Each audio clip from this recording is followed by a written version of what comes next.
And we're live. Ladies and gentlemen, welcome to the Round Table Rumble. So real quick, I'm your host. I'm the Saint. And what we're going to be talking about tonight is the GOATs of professional wrestling. We're going to have 5 different topics for greatest of all time. We're also in time, if we have more time, we'll add other topics into it. But 5 is our primary goal because we don't know how long it's going to take to get around the loop. So, off to the next person. Introduce yourself and the show you represent. That's me. Oh, do you? Go ahead. Right. Go ahead. That's you, Scott. That's it. That's you. Hello, host of the hashtag Truth, guys. How you doing? Huh. Go ahead, man. Geek. You're next. Oh, we're talking to me now. Okay. So We're going in a circle. All right. So I'm Metal Geek. I'm representing dudes at ringside right now. So. All right, Elliot. Hey, what's up, guys? My name is Elliot. I am the voice of PCW. Go by Elliot Popston, host of the Lowdown Podcast, and also the voice of Demons Football, as well as co-owner of Palmetto Championship Wrestling. Hell yeah. Alora. What's good, everybody? My name is Alora Presley. I am half of the duo known as Peaches and Power Bombs. Hello there, wrestling fans. I am Joe Panther III, and I represent the Dudes at Ringside podcast. I'm Mr. Old School on the podcast, and can't wait for this fun. Fantastic. Well, welcome, everybody. Thank you all for joining me. And real quick, while everybody's got their attention up, if you find the main post for this page, go ahead and throw your social media link into the comments. What in the world is that? Oh, there it is. Linktree. It finally popped up properly, even though it looks like hell. So yeah, there you go. That's what we want to do. Just load them up, load up your comments on there, and then hit that share button so that way everybody knows who's talking and what about. Anyway, guys, I hope everybody's doing well. We've got a couple of people. One person did say they were running a little bit behind. They'll be here very shortly. But either way, let's go ahead, for a lack of better terms, let's get this popping, right? Hey, I see what you did there. I know. All right, guys, I'm going to start us off with this one because this one's probably my most favorite one, and 99% of the time, y'all can guess. Bobby the Brain Heenan? Oh no! What? Listen. I don't. It's going to get a little dangerous in here because Paul Heyman is, in my opinion, the greatest manager of all time. Look at what he's done with everybody he's had, including people who didn't need him, and it just keeps going further and further into fruition. The guy literally came into the business through the back door. He snuck in and is one of the most notable names in all of professional wrestling today, and will probably go down in history as that way as well. His longevity just speaks for itself. I mean, you can even, I think even the casual wrestling fan can tell in the way that he speaks the experience that he has had for well over 30 years. So, but yeah, that's not a bad answer at all. I'm still gonna go with Bobby the Brain, man. As far as entertainment, he's better than Heenan, and Heenan's better than Paul in that expect. And the man could make you laugh. He could make you cry. He could make. I mean, the man. You know, he was, in my opinion, the best, especially on the mic. I think he's even better. I'm sorry, I have to say he's even better.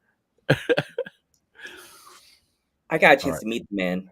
So I met Bobby the Brain Heenan with Geek at a ROH show, and this was before ROH was even. Yeah, it was still that indie small room, small gyms, like using sports theater, sports rooms for throw their shows. He was still selling those cassette tapes. I feel old now. VHS yeah, the tapes. VHS, and man, oh man, the man didn't know me. Dang, I'm trying to turn off my notifications, but. yeah, the man, he didn't even know me, and he was like, "So what's going on, kid? What are we doing?" I'm like, you could sign my WrestleMania cover," and he's like, "Well, I'm not gonna sign it over Hogan because I don't like him." I'm like, "What?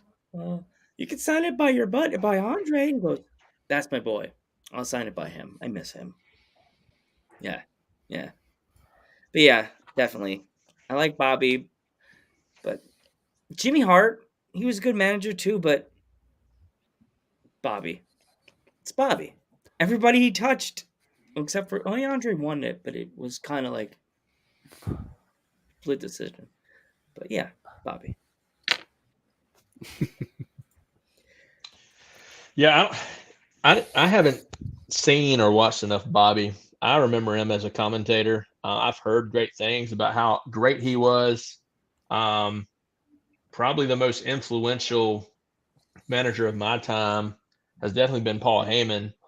But like two that really, for me, one I really hated, and that was Harley Race. I hated him as a manager. Arguably one of the greatest wrestlers of all time. But man, him with Vader just like made me, no matter who Vader faced as a heel, that face was not going to win. The other one is Paul Bearer.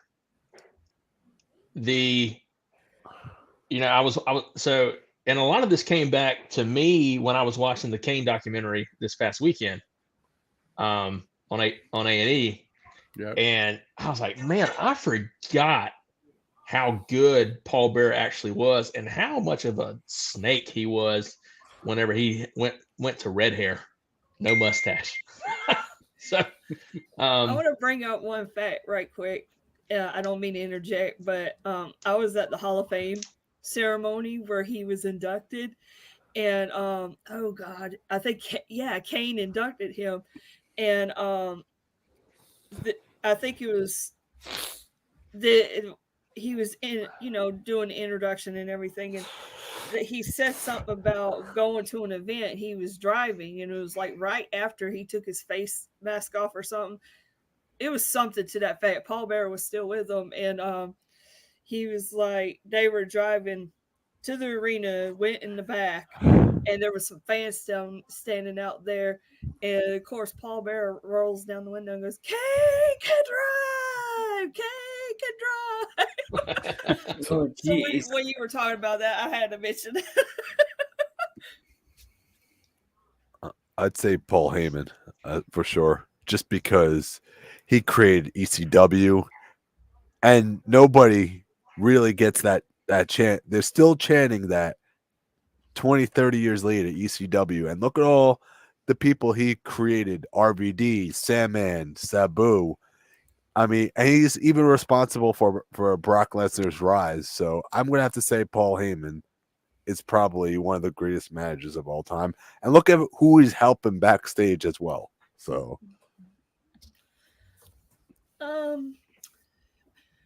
oh man, these are all good names. Heenan, Jimmy Hart, you got Gary Hart, you got Paul Heyman. I mean, Paul Bearer. Paul Bearer was absolutely one of my favorites. Like, I mean, gosh, managers were so vital back in the day. They're not, they don't do as much with managers anymore, and it's sad because I actually wanted to be a manager at one point when I was little. But anyway, they are still chanting ECW to this day because last year in Charlotte, Francine and Baby Doll Francine was there. Baby Doll, Shane Douglas, and the Sandman. So Sandman actually knocked me down into the crowd while I was filming for this show. It was funny as anything. But dude, ECW is still getting chanted up to this day. Any last thoughts? Go ahead, and then we're gonna roll through some comments real quick, and then we'll get on to the next topic. Go ahead, brother. No, go ahead. Somebody in the chat mentioned the female sides of the managers. I was about to do that. There has been. I went the wrong direction. Mike going the wrong way from my mic. Like, there's been like quite a few female managers that been like on my radar since I was like a young little panther, like Sherry. Oh, couldn't stand her. Luna. Couldn't stand her. Another bro. It made me so mad. Luna, like Sherry, Trish. like Miss Elizabeth, Trish Stratus. Oh my gosh, woman. There's been so many. Yep, there's another person from the crew. Yep. Stravy jumped in. So many. There's so many managers. I don't even want to say the Godfather's managers because they're there, but they're not like the real top tier people that you would want to say that's my manager. That's like the manager for the night. Yeah, I was going to say that, Joe. I think Sensational Sherry was probably one of the greatest female managers. I mean, I remember her with Harlem Heat, Shawn Michaels. Terry Runnels. I like that. Yeah, Terry. Boy, put that down. Yeah, I remember her. Yeah, I mean, my son just brought it to me. He's like, "Dad, look what we got." That's somebody awesome. To me that doesn't get enough credit and is more of a modern quote unquote manager would be Vicky Guerrero. Yeah, that's another great one. Yeah, great heel right there. Yeah. Oh God, William Regal. William Regal's another great Regal, yeah. Right now, so there you go. All right, Stravy, hit us with your GOAT manager. Who's your GOAT manager, dude? Bobby Heenan. We said Bobby Heenan. Yep. Okay, it's not fair. That's easy. But there's an argument for it now, especially with what Paul Heyman has been doing. Yeah. That's your number two. Jonathan just walked in to my house and he said, Bobby Heenan or Paul Heyman. He's the top two. Yeah. I think we're also forgetting other managers too, like Mr. Fuji. Yes. Oh my God. Mr. Fuji. He's had so many freaking tag teams under his belt that would make your head spin. He had the Orient Express. He's had the Powers of Pain. The Demolition. You got Cornette. You got J.J. Dillon. You got there's a ton of James them. Mitchell. Paul Ellerling. I mean, if we go off who had a lot of tag teams, we got to say Jimmy Hart. Jimmy Hart managed everyone. Heel and face, he managed everyone. Everybody. And the coach, even though he's not a really good memorable manager, the coach. Yeah. Jonathan Coachman. But I mean, there was a ton of them, but either way, I mean, the general consensus has been between Paul Heyman and Bobby Heenan, so that's good enough for me. We're gonna catch up on comments. A very good point. J.J. Dillon. We never J.J. Dillon. Oh. Yeah, I read it from him. So, yeah. All right, let's catch up on comments real quick, and then we will go into the very next one. StreamYard's a little laggy tonight. Thomas, 47 people on here. Hey, I can have 10, so it's okay. Thomas Scott chimed in and say hello. Brandon Lamb said epic live today. Yeah, man, this is the Roundtable Rumble podcasters from around. Let's see. Brandon Lamb said, hands down Paul Heyman. He lifted Punk, and Punk was already a mic master. Yep. Let's see here. Missy Childers said, what about the indie scene? Well, we're talking about all around because we've got people from all over different places. Like I got people from Jersey and New York, and there's an invite to somebody in the UK. So I got to do it with some stuff that they would know too, not just the Indies or the Carolinas, unfortunately. Well, let's not forget also that some of these guys we're talking about started in the Indies. Yeah. They've worked their way up. They did. Bobby, I mean, Mid-South. Yeah, Mid-South.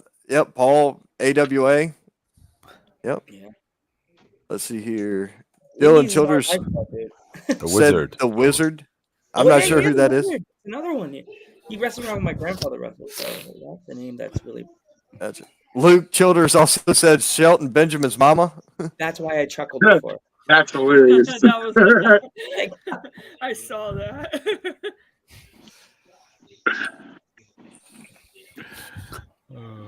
That's good.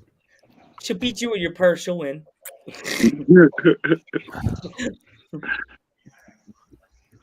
Yeah, that was a great shout, Mr. Fuji. That was a great shout because Mr. he's Fuji. very much often Mr. forgotten Fuji, about. another one. I'm Yes. 39. I remember going to the Garden, hear that Right. Howard Finkel announcing the Orient Express coming out. That brings me back to like the old Garden, smell old hot dogs and pretzels. Scott Larson, the broken toe manager. Yeah, oh, So Scott was a manager one night and broke his toe. That's what happened. That is legitimately what happened at an indie show here. I went in the ring. I did the best promo I ever did in my life, and when I went to step out, it just Oh no! straight down I went. oh, that's why I would roll at the ring. I wouldn't even like try to go over the rope, go backwards like Undertaker. Nah, son. I'll just roll out and make sure my both feet hit the ground or find the stairs. I don't know if you'll see it, but I took an epic fall at a show a couple of weeks ago, and I was told it was edited out. I'm like, I don't care, leave it in there because it was hilarious. But when I got up off the ground, I just kind of looked around and said on the microphone, because I've got the mic in my hand. I am the only person out there at this point in front of the whole crowd. And I'm like, well, that didn't go the way I planned for it. Anyway, and just kind of walked around the back of the ring and flopped onto my side and rolled underneath the bottom rope to get into ring announce. That's how I got into ring announce. Was it Titus O'Neil fall or? No, worse. I was standing there in front of the crowd, and I went to throw something and slipped and fell. Like I spun around and landed. Both ankles bleeding. My knee was bleeding. Like concrete. Oh, wet concrete, Jack. Jeez. Wet concrete. Were there any kids with their cell phones out? They could have put that on Instagram, like real. I don't. Guess what? I don't care. I was already viral once. I'll go viral again. But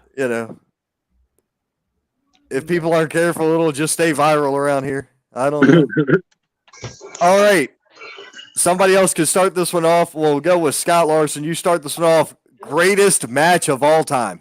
This is hard. It's very hard, but there's only one that comes to mind. Every time I hear greatest match of all time, my mind immediately goes to Hell in a Cell, Undertaker, and Mankind automatically. I mean, there was so much.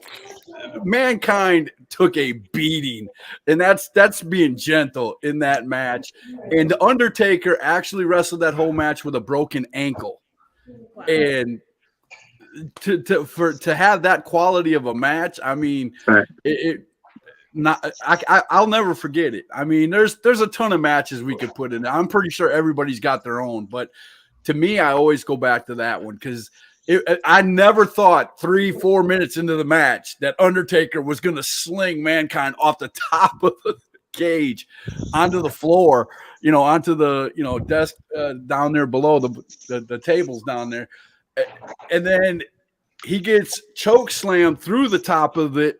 And that could have ended badly. That wasn't even part of the plan. And just everything else that happened in that match, without a doubt, I believe it was King of the Ring 96 when they showed that match. Mm-hmm. And or 97. I thought it was It was 96 or 97. It was around that area. I can't remember exactly. I know it was the King of the Ring because I thought it was kind of weird they did a Hell in a Cell at the King of the Ring, but yeah, that's definitely my pick without a doubt. That's a great show. It was. All right, Lance. All right, I'm gonna go. Joe knows what my favorite one is. It's gonna be the 7-star match from Dave Meltzer. It's Kenny Omega versus Kazuchika Okada. The 7-star match, simply because the storytelling and the finale was absolutely epic. Those last 10 minutes had me on the edge of my seat. Had to be the greatest match all time with Kenny Omega finally winning the world title after 3 matches of storytelling. Like it. Yeah. All right, go ahead, Elliot. Oh man, that's a hard one. Part of me wants to go Taker versus Shawn, Yes, sir. That's one of my You know, faves. part of me wants to go to that one. I mean, it's just such a good match. But then Lance done put a Kenny Omega bug in me, and the match I guess that's popped out to me most recently, probably in the last 10, 15, 20 years, it's probably is the one that actually happened this year, and that was Kenny Omega versus Will Ospreay. Mm-hmm. Oh man, that match is great too. And I watched that match. Of all time. My God, yes. I watched that match, and I lost an hour of work because I was sitting there watching. I'm just like, holy crap! I mean, bump after bump, hit after hit. I mean, you talking about someone that I said this the other last week on our show. You want to talk about three guys that can throw a knee strike? I didn't even mention Will Ospreay. He's one of them. But man, it was something that was highly anticipated. Everybody that's tuned into New Japan and AEW over the years, the back and forth on social media with Will and Kenny, it was something that finally came to a head, and man, did it pay off. Very good. All right. It's not really round anymore, so we'll do it this way. Alora, you go. Okay. Then we'll grab Trav. Well, Elliot did mention one of them, which I had said, Undertaker Shawn Michaels. I actually have two, maybe three on top of my head. Almost, and of course, female, and being, I did at one point write about women's wrestling a lot. Nice. Without, it really doesn't, it goes without being said, but definitely Sasha Banks versus Bayley at TakeOver Brooklyn. As the best women's match for sure. For sure. As a female, as a woman, as a female growing up, I watched wrestling since I was 12 years old. And so that was like 95. So, just watching the slow climb of women, so close yet so far, getting their just due.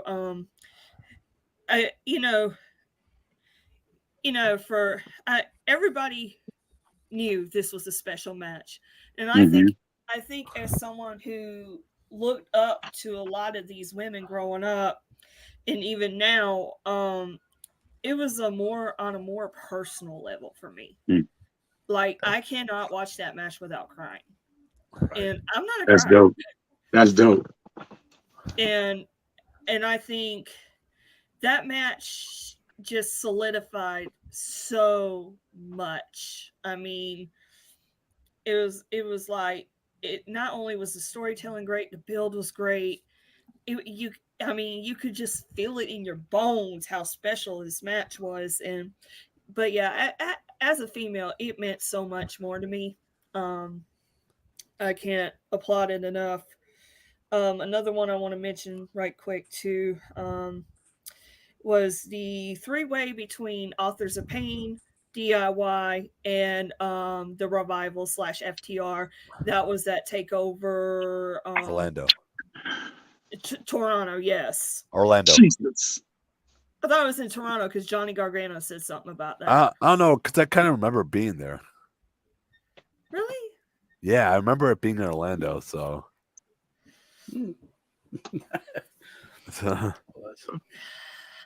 But yeah, that was probably the best three-way tag team match I've ever seen. For sure. Agreed. Right on. Let's see here. Joe, what you got? Well, Geek knows the match I'm gonna say. Yep. SummerSlam 1991. I knew it. Wayback Machine, get your old school Pepsi white can with the red and blue stripe on it. Get you. Can I guess, seeing as you just named the show, can I guess the match? I may throw a curveball at you, but yeah, which one is it, man? Brett and Davey. Davey. Oh, Mr. Perfect versus Brett. Oh, Perfect. That's right. Perfect versus You're Brett. thinking SummerSlam 92. Yeah, that was the year after. Yeah, because SummerSlam 93 is the first VHS tape I own. You know, I still have that VHS tape. That SummerSlam does not get its due. It had more than one good match. Because I watched that, like, when I get bored and I really want to amp myself up and get really excited. That one has Perfect versus Brett. That one is kind of overrated. Virgil versus DiBiase. It has that 6-man tag team match that opened the show up with Tornado. My gosh, Tornado and a bunch of the other guys and Bulldog that are long gone. With the powers of the Power and Glory and the Warlord. So yeah, Mr. Perfect versus Brett was a very good match for me because that made me love submission wrestling and like that kind of style wrestling, quick and fast, move around, flip around, stuff like that. And it made me hate Mr. Perfect even more and wonder, hey, where are they now? What happened to Coach? Did he just get fired after that show? Like, what happened? Because he disappeared. That is true. Yeah. Yeah, he disappeared. Perfect kicked him to the curb when he lost like a booger after that match. And Stravi, what do you got, man? Mine is cliche. Like listening to all of y'all is kind of like jumbled my brain, right? So, but I love Shawn and Taker. Definitely. But the reason I love wrestling is because of this man. So we have to take Taker out. And it has to be Shawn versus Ric Flair in Ric Flair's real retirement match. The I'm sorry, I love you super kick.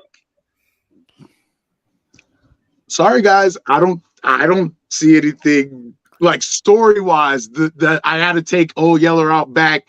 And yeah, like everything about it was, this, he's gonna lose, but like, come on, man! Like the way they put that match together, it was just perfect. It was chef's kiss to me. So that's my favorite match of all time. That's the GOAT match to me. Very cool. All right, well, just joining us here in the chat is Dalton from the Swanton Pod. What's up, buddy? How are you? What's up, guys? How are you guys? Can everybody hear me okay? Yeah. Yeah, sure. So, real quick, GOAT manager. Ooh, man, my GOAT manager. Oh, see, this one was a little bit hard for me, right? Because managerial-wise, I think it's such a lost that back in, 80s, early 90s, mid 90s, there was such a beautiful, collection of different types of managers, different gimmicks, this, that, and the other. But when I just initially think, right, who are the managers that really left me going, holy crap, they really added something to, whoever they were managing. It just, the name that kept circling back to it just had to be Jimmy Hart, man. Okay. The That's mouth fair. of the freaking South. I mean, even he did things with everybody, but there's not one person that he worked with that you can look back and think and say, wow, this person had their own gimmick, their own character and whatever, and it worked for them. But when you added Jimmy Hart in, wow, that gave it another layer almost. Right. And go ahead and hit us with your GOAT match. That way you're caught up. Say that one more time. Sorry, you cut in and out. Hit us with your GOAT match. That way you're all caught up. GOAT match. This was another pretty hard one for me. GOAT match for are we doing male and female? Or are we just doing of all time? Either just of all time. Man, see, I screwed up and did male GOAT match and female GOAT match. So, and those two are pretty freaking good. So I'll just throw both of them out there really quick, if that's okay. I cheated too, so. Okay, perfect. So I'm not the only person. Good. I actually have a third one I want to mention, but go ahead. My female GOAT match has to be, and I can't remember the date. I have it written down, but of course I left it on my desk at work. Is going to be that Monday Night Raw match between Lita and Trish, where they finally got to freaking main event. Not only did they main event, but they flipping stole the whole show of that Raw. I can't remember not another thing that happened on that Raw besides the greatness that happened when they came into the ring. December 7th, 2004. And just to end up, you two were talking about, it was in Orlando. I looked it up. Oh, it was? That's amazing. So, but I mean, yeah, but I love the whole, women's revolution and all that, and it's great for women's wrestling. I'm actually one of those people who sometimes prefer a good women's match over the males, just because I feel like sometimes they give you a little bit more story behind it, not so spot fest and all that. So I'm big on women's wrestling, and to this day, love the women's revolution. That match, I could literally watch on a 24-hour loop and find something new in that match that I love every time I watch it. Right. Gotcha. And what was your male match? Man, it's got to be the Hell in the Cell, End of an Era, Undertaker, Shawn Michaels, with Triple H. I mean, that I actually just got chills freaking thinking about it, man. Not only was it a phenomenal match, but them walking up the ramp and doing that whole End of the Era thing, like, it was just, that has to be probably, in my opinion, the best put together storyline, match, and ending that WWE has ever put on, in my opinion. Can I throw something out there real quick? What's that? I changed mine. That's because of how Sis said, like she cried off of a match, right? And like you just got chills, bro, off of my favorite thing happening was Kofi Mania. I cried. I did too. Like literal tears because of I might not get it, but listen. It's like I said, to me it's not racism in wrestling. You have to have all of it, which is why we're here for the GOAT talk. So, but the build up for that and the story behind it, and then when they threw in B+ player, come on. We are really like talking now. Like that was an emotion. I cried. My fiance at the time cried, and she was like, "This is a moment." Yeah, like right. That was something. What was 11 cool years in the making moment.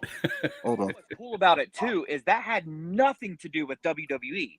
No, it was organic. Organically. Yep. And it was beautiful. Yep. Yes. That's why it made me feel something, because it wasn't like scripted that way. Ali was supposed to be in that spot. And we see what happened. Like it was great. Now I just had to throw that out there. My fault. Yeah. Go back. I want to say right quick while we're talking about it. I met Kofi twice, and he is like hands down the nicest guy I ever met. I'm sure in pro wrestling. So, like for him to have that moment, that I thought that was he deserved really cool. it. I felt like nobody deserved it more, because Kofi continuously works hard, even now, and he's been with the company for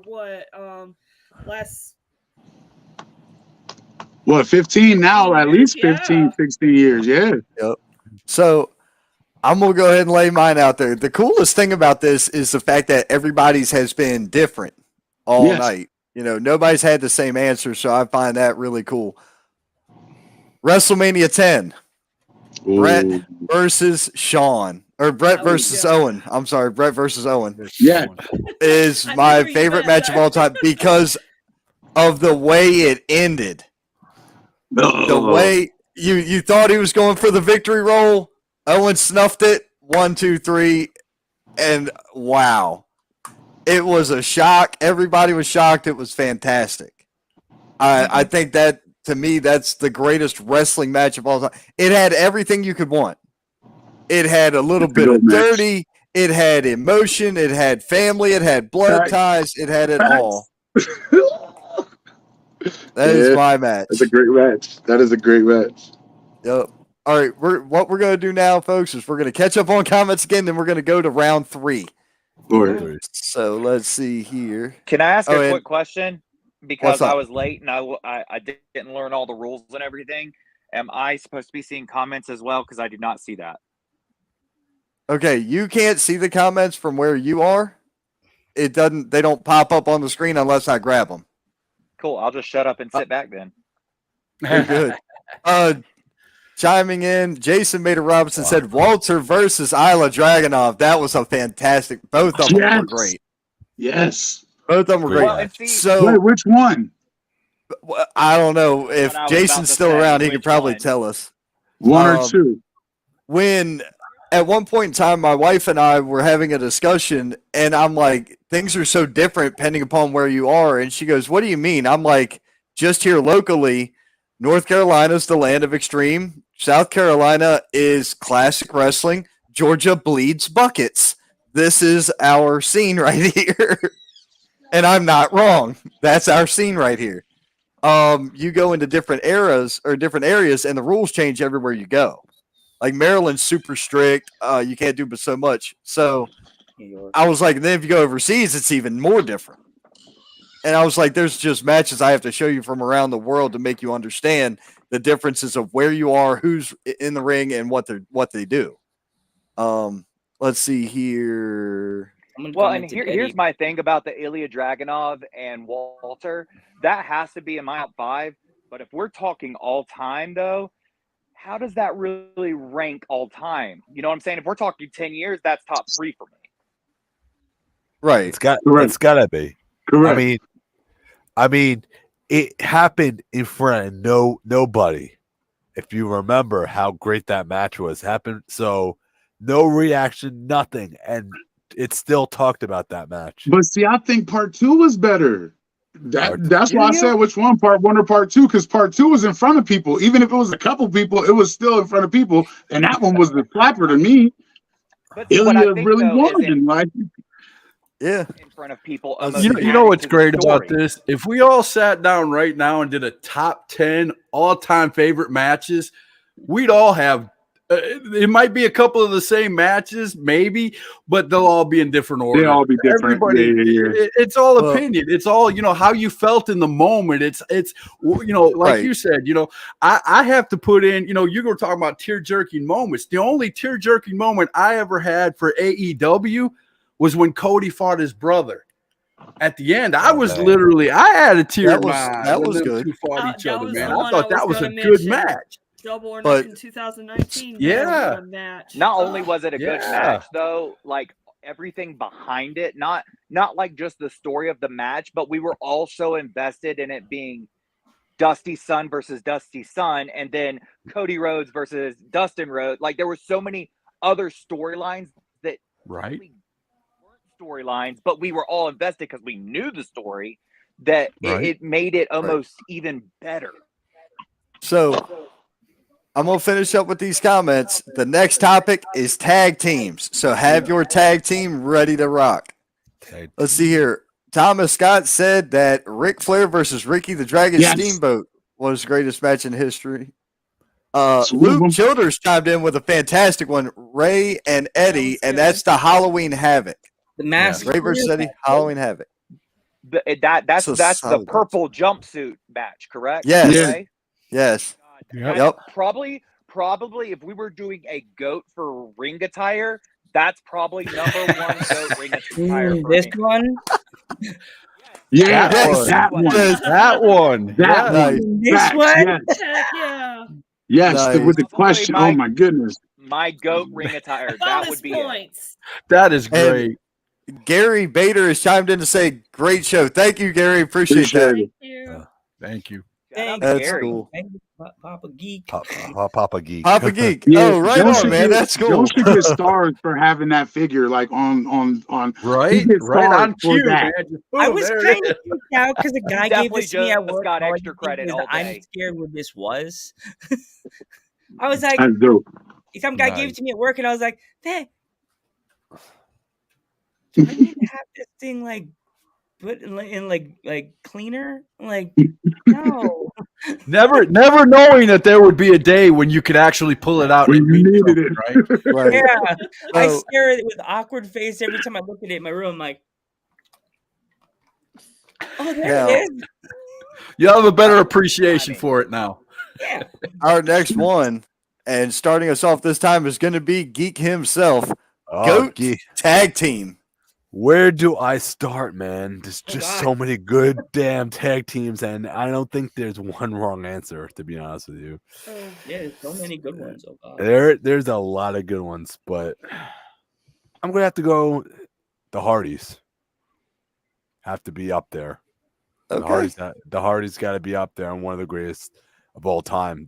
I mean, because they've inspired so many different tag teams to want to wrestle.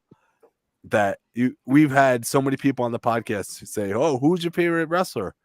It's got to be the Hardy Boys. So the Hardy Boys have to be the goats of all time. And Matt just reinventing himself with the broken stuff.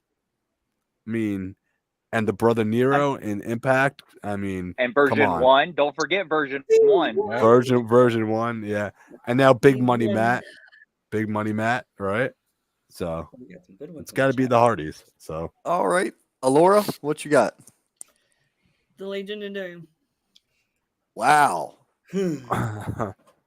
There's a reason it's called the Pop. Yep. Had to The say Road it. There's Warrior a Pop. reason.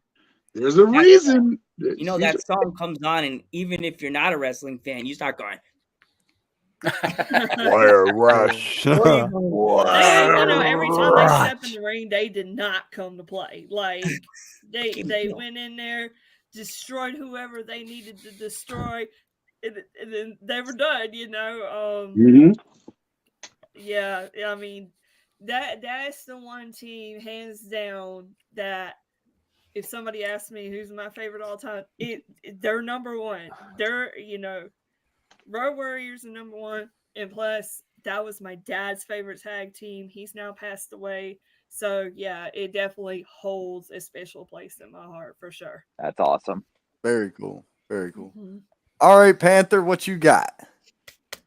I'm going to go old school, the very underrated team that had to separate because of Barbershop Window got involved between them. The Rockers. That's, Barbershop Window. that's solid. That's a solid pick. Yeah.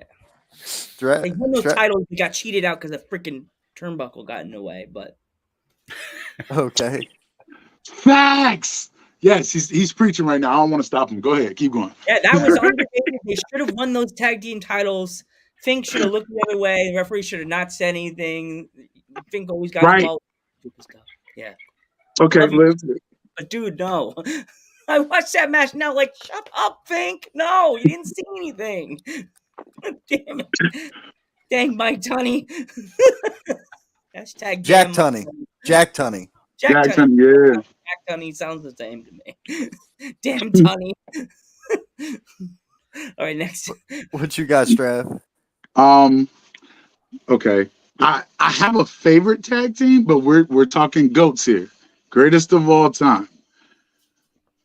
Greatest would be like in-ring work, merch sales, I think I know where you're going. the ability to hold titles for a long time. I mean, okay, it's the New Day. It's the New Day, guys. Yes, It's it the is. New Okay. Day. And, Okay. and it's dang, I feel like so weird because it's like I did Kofi Mania, but like tag team, you got to just go with them. And even when WWE did the list and they put them at number one, I was disputing it like bullshit. No, that's not, no. How? But they are. Like, if you look at overall what this is about, it's about pulling in money and drawing, and they do that.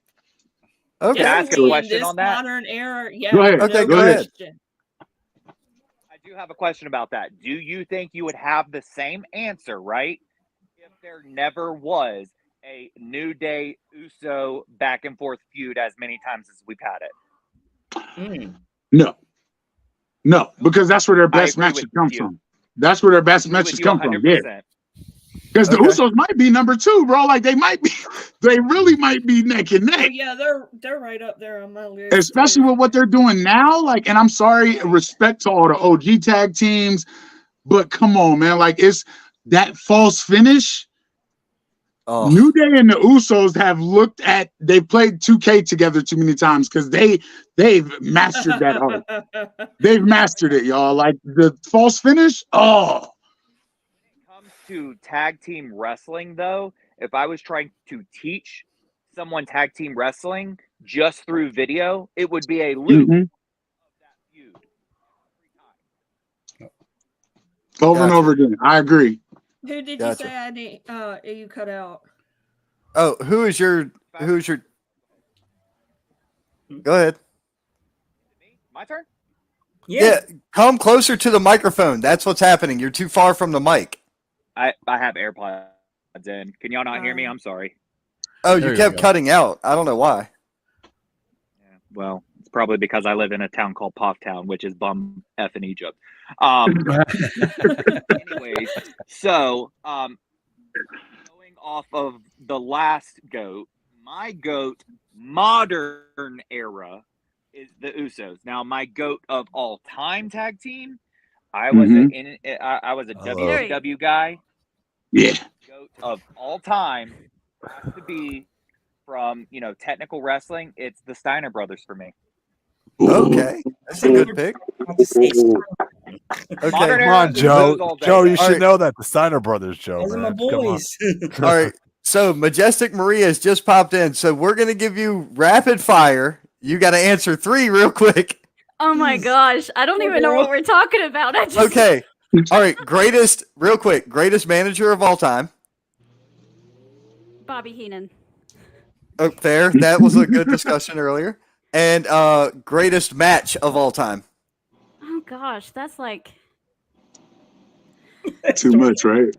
Welcome to the round table. Right? Too many. Welcome to the round. If it helps, I had head, 3. Ric Flair versus Randy Savage at WrestleMania 8. Nice. Everybody had a different answer, and that's a great one too. Nice. All right, so now we're talking about greatest tag team. Who's the greatest tag team of all time? The Midnight Express. Okay. Fair. That's a fair one. That's a fair one. All right. Okay, so it's down to me and Scott. So far, nobody's really had a duplicate answer yet. Now, yet again, I'm down with that. I'm gonna throw everybody off because mine's odd. But Devon, get the tables, baby, because the Dudley Boys to me are the greatest tag team of all time. I'll tell you why. Here's a very quick explanation. Everywhere they go, the gold has come. That is it. They have held it everywhere around the world. We use that as wrestling fans. We are all real. We can't use that. Yeah. Why can't I? Hold on. Because hold on. Hear me out. If somebody can go up to you and say that LeBron better than MJ because of whatever stat, when one man got more rings, we know that's not fact. Amen, my friend. Yeah, facts. But no, the only reason I say that is because NBA's entertainment, NFL's entertainment. Fact, but it's a fact. We all of us here know that it's a fact that it's scripted. The Dudley Boys being a top tag team, which are probably the top tag team wherever they go, especially if they're going to TNA or New Japan or wherever, they're going to get the titles.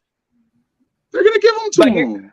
But is that their They got fault? WCW tag titles by default. Come on, guys. Invasion. Dude, but that's the thing. They put in the work. And they were great wrestlers. They were yes. I'm not taking that away from them, but we can't use the titles because if that was the case, it's I'm Hardy. using it. Hardy's I'm using it. No, they did not. No, Yes, they did not. They do not have the count of titles that the Dudleys do. The Expedition of Gold. Go look up the Expedition of Gold. I know what the Expedition of Gold is. So it's got the same 80 titles. storytelling that Kenny Omega did with the Belt Collector or Dudleys whatever. didn't do that. The Dudleys didn't go to the Indies and get the titles. That would be hilarious. They went all around the world wrestling for major promotions, getting all the titles. I mean, the Hardys went to Mexico and won the titles. Imagine that, guys. They just went all around the country and just won all the indie promotions, East Coast, West Coast, and I went to every state and won every. I mean, Matt Cardona kind of did that already. So. No, back in the day, Geek. I mean, back in the 90s, all these freaking little, excuse my friend, all these little indie promotions and just scooped up all their titles. That would have been for that time. Oh my God, the Dudleys just won everybody's belts, and they all would have been mad. Could have been hilarious. And then sign a contract and just relinquish the titles. Yes, I want them. Perfect. Nail them all at UPS style. Bump gone. All right, Scott, what do you got for greatest tag team of all time? Then we'll hit the comments. I'm going to say this. I'm glad you held me for last this time because I'm going to go away. I'm going to go totally away from all what you guys think great tag teams in the world. I'm going to go with my heart this time instead of saying, So I grew up watching. Everybody who knows my story knows I grew up watching Continental Championship Wrestling in the 80s. I've got every match over there on DVD, every one of them. And the Nightmares, Danny Davis and Kenny Wayne was my favorite tag team of all time. And I can't come on publicly or anywhere else and say anybody but them, whether they were heel or babyface. Them guys rocked in Continental Championship Wrestling. Now, mainstream, everything, I would have to say LOD. But with my heart, I have to the Nightmares, without a doubt. Can I just add something into that? What's beautiful about that, though, is someone like me who has gone back and watched a lot of classic wrestling because I wasn't of that era would have never considered. But now that you have mentioned it, there's no question. I feel like in anybody here's mind that they should be in that question or in the conversation. I literally, we were talking about crying the day on Continental Championship Wrestling that Kenny Wayne hit Danny Davis with the baseball bat and turned on him for 2 days. I was literally in tears going, no, I'd go back and I'd watch it because I recorded it back then on DVD or VHS. And I went back and I didn't see that. I watched it again and I'd cry again. I'm like, no. Again. Gotcha. Well, let's catch up on comments. We'll move to our next segment, and our next segment, to give you guys a moment to process and think about it so we can hit our answers here, is going to be GOAT female wrestler. Ooh. That's the next topic, is GOAT female wrestler. Catching up on comments. Luke Childers had a plethora of comments. If you don't know what that word means, I'm sorry. Go get a dictionary. Or just listen to Taz. What? Or just listen to Taz for about 5 minutes and you'll figure it out. That's accurate too. Freebirds. He said the Midnight Express. He said the Rock and Roll Express. He said Demolition. He said Arn and Tully. He picked a bunch of people. Arn and Tully definitely needs to be mentioned for sure. Then he said the Natural Disasters, but just kidding. Why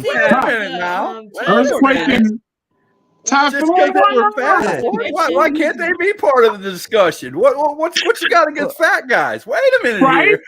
Big Boy's here.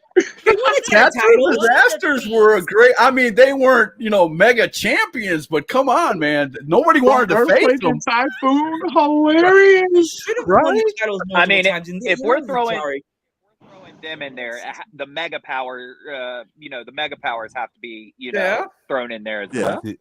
Of course. Oh, we taking them out then. We got to take them out. We have to take them out. If the mega powers go on there, we taking them out. They're gone. Sorry, we cannot. What? The team that wasn't mentioned, but would have to be on our list, and I'm saying this with confidence because I love both guys, Edge and Christian. Oh yes. Yeah, I mean, definite. FTR is probably FTR too. Nobody said that. Nobody said FTR. Nobody said Scott Hall and Kevin Nash as the they were a good tag team. On this day, we have to. Kevin Nash was not a good wrestler. Period. Remember the moment. There we go. Me and you gonna have to talk, Stravy. No, I mean Kevin Nash wasn't a great wrestler at all. No. And terrible. He created great moments as a tag. Thank you. Outsiders have the most mention too. Tommaso Ciampa memorable and Johnny moment. Gargano. Period. They had some good work in NXT. Yeah, but we're talking about the wrestling part, right? We're talking about GOAT. We're talking about GOAT. All of it. Oh, so wrestling's a part of it, correct? Yeah, of course. Yeah. Oh, then all of their matches fucking sucked. They booked themselves to win, guys. Name one good tag team match they had. Name one good one. Stravy needs the cattle prod. I'm over it. Yes. Exactly. Luke Silver made another good one. Harlem Heat. Nobody picked Harlem Heat. Harlem Heat was okay. Harlem Heat was okay. They were good. Oh my God. SATs. Somewhere Stevie Ray's yelling at the screen, going, "You son of a! You forgot." I mean, yeah, because somewhere out there, Stevie Ray Vaughan is watching this. Yeah. Let's go. It's like, none of these guys are legit. Like somewhere Stevie Ray's going, "Those two idiots didn't even say my name." Nobody said SATs, WCW man. guy. What about the Nasty Boys? Oh Yes. yeah, the Nasty Boys. There's so many of them. There are. WCW had the It's tag opinion teams, based. man. I mean, Like, you can't say it's not opinion based. Oh my gosh. Oh, dude, that's the point. This is all opinion based, Right? This is all just kind of, yeah. No one's getting. Nobody can get mad because these are all great tag teams. yeah. I mean, mean, say it's 90s. Me and the Mister were talking about them the other day. I've always liked them, even though they weren't, really. Were they up there among the greatest? Perhaps not. But I always liked Disciples of Apocalypse. Oh yeah, they're a good team. Back in the 90s. Can we talk about gang warfare for a minute? The attitude, DOA, Los Maricuas, APA. the Nation of Domination, like yeah. Listen, the Heart Foundation. The Heart Foundation. I had the Heart Foundation written down here, but not a lot of people like them. So that's why this one was hard. The APA, yeah. And I'm going to throw one out there that were kind of thrown together. I mean, the Brothers of Destruction, honestly. Right. Oh yeah. Yeah. Modern Times that I loved was Team Hell No. They were so hilarious. Yes. They were fun. Yes. Moments and had great matches. Yes. Right. Yeah. I mean, what about Legacy? Oh. Yeah. No, I'm lying. That was a joke. That was a joke, guys. That was a joke. Ted DiBiase Jr. sucks. Which one? Ted DiBiase Jr. sucks, guys. I'm sorry. DX. I mean, we're getting into DX. Yeah. Would you say New Age Outlaws? Would y'all say the Outlaws? Yeah. Well, that's part of DX. Two-man power trip. Two-man power trip. Nice. Triple H and Stone Cold? Yeah. The two. What you got? What you got, Dalton? We do GOAT faction as one of the categories because I think that needs to be a conversation. Oh man. Okay. Yeah. So look. Let's get through our next two real topics. And I'll add faction to the bonus round. Fair enough? Fair enough. All right, there we go. There we go. There we go. We will have another. We also forgot that Bam Bam Bigelow actually tagged with Vader. Vader, yes. Against the Steiner brothers. That's one of the greatest matches y'all need to watch, for real. My dad doesn't even watch wrestling. He sent me that on Instagram. I was like, it's the hardest the hitting Steiners match. versus Bam Bam Bigelow and Vader. Yes, in Japan. That was crazy. Hardest hitting match. Well, now that Alora is back, we're going to start off the next round. Hey, Dalton, you are muted, just to let you know. You muted yourself somehow? There you go. Welcome back. So, the next topic we got is GOAT female wrestler. So, Alora, a female, gets to start off with the female topic. Look at this. Timing. That's called timing. I swear I didn't plan this out. Oh, man. There's so many. I could probably sit here all day and talk about them. But the number one favorite for me and is because I did mention her earlier. I see myself in her. I could relate to her, and I think that was another reason, as I said in the greatest match. Why I was so emotional. I think she's passionate. She works hard in the ring, and I feel like and she's doing big things in New Japan right now. Be Sasha Banks. Okay. This was before she got big. That's the only time I met her. So gotcha. But she would be my goat, and Trish is right behind her. Okay, I like that one. All right, Majestic, hit us. I'm going to go on a personal note too, and just speak from the heart on who spoke to me when I was a 12-year-old girl. Watching wrestling, being one of the few girls in my little circle that did watch wrestling. It was mostly all boys, and back then women didn't have a lot of time. They didn't really do much in the ring. So I just thought Lita was the coolest female wrestler during that time, because she was doing all the stuff that the guys were doing, and she really had a cool edge to her, and she had a lot of personality as well. So I'm going to say Lita. That's just from a personal standpoint. Okay. Yeah. We'll go ahead and hit Dalton, and then we'll work our way back around. What you got, Dalton? So, so this one was hard for me because I had two different ones. That one was my personal GOAT, and one was my GOAT for who did the most for females in wrestling, and that person for me makes her like the GOAT of GOATs, if that makes sense. My personal is going to be the same as Majestic. Lita just made me fall in love. Like, not to sound sexist in any way, before I really learned about Lita and got to see Lita, I wasn't huge into women's wrestling, but Lita made me fall in love with the art of women's wrestling. It's like the art of tag team. It's like the art of male wrestling. There's a completely different art when it comes to female wrestling. And the second that it computes and you understand that, like it's a whole different ball game watching a female match. And Lita did that for me. Now my GOAT of GOATs, who I think paved the way, and I know you're thinking, oh, okay, women's revolution, this, that, and the other. No way. Way before that, right? My female GOAT of all time, because of her, her tenure in the business, has to be Mae Young. Very good. Okay.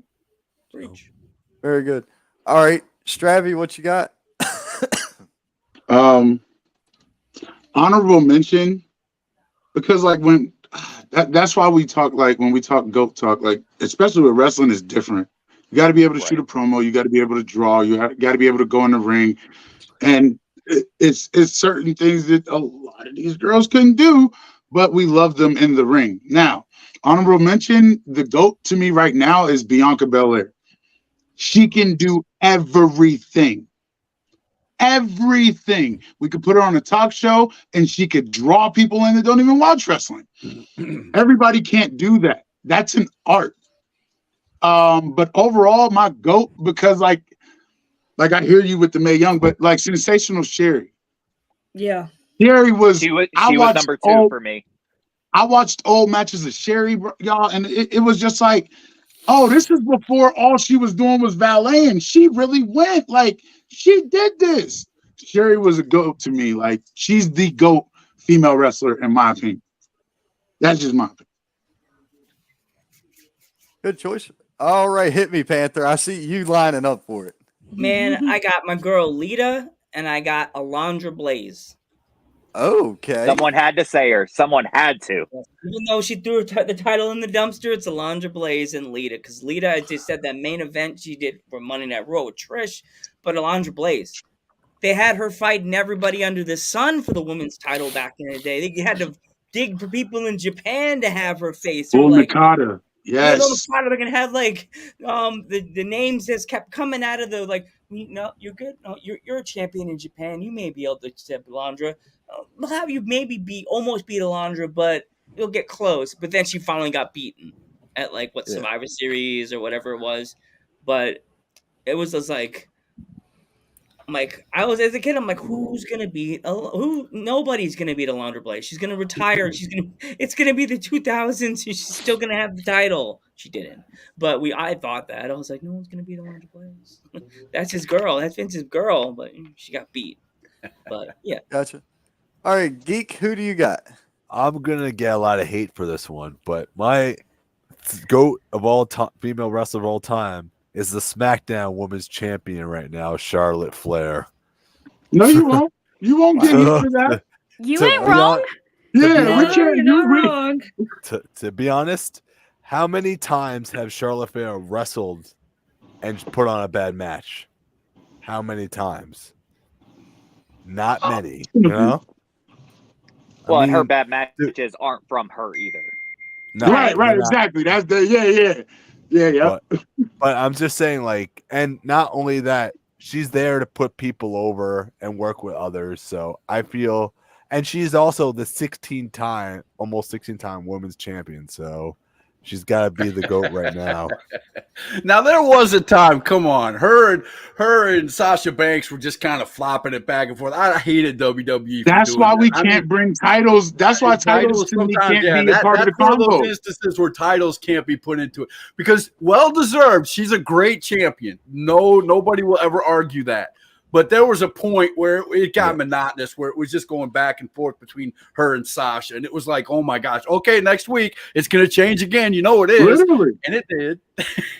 But question on that note, right? I know it was so monotonous and back and forth, but in that series, a match that was not, if you took that you just saw it a week ago, send me a match in that series that was a shitty match. I'll wait.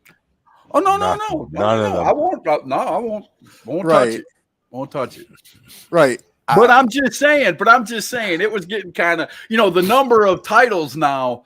It wasn't like her dad. When her dad won those 16, every one of those 16 was a build to a championship. It was a build. It was a storyline. It wasn't. And it's more than 16. Every month, just a short. Here's your championship. Yeah, exactly. That's what I meant. And like I said, well deserved. She's championship material. I will never argue that. Yeah. Never. She's a great wrestler. Never argue that. Okay, so who's your GOAT of all time then? All right. I can't pick one. Now, I heard what everybody said about the women who blazed the trail, and I agree 100% with that. But somebody mentioned it a second ago. The women's revolution is where it came. I got to go with the 4 horsewomen. When they were in NXT, there was nothing better than watching Sasha, Flair. I got all of there you go. All 4 of them. There's not an intertwined match in NXT that you can't go back and go, oh my gosh, wait till these girls get to the main roster. This is going to be amazing. And it has been. Every one of these girls has made a name for themselves, and I love it. It put a whole new perspective on women's wrestling, in my opinion, for the modern time. I have to say that, for the modern time. I'm still bitter we didn't get the 4 horsewomen versus the UFC 4 people that they all brought. I'm bitter. Yeah, I don't want to talk about it. I agree. I wish they would. I still hope they do that someday.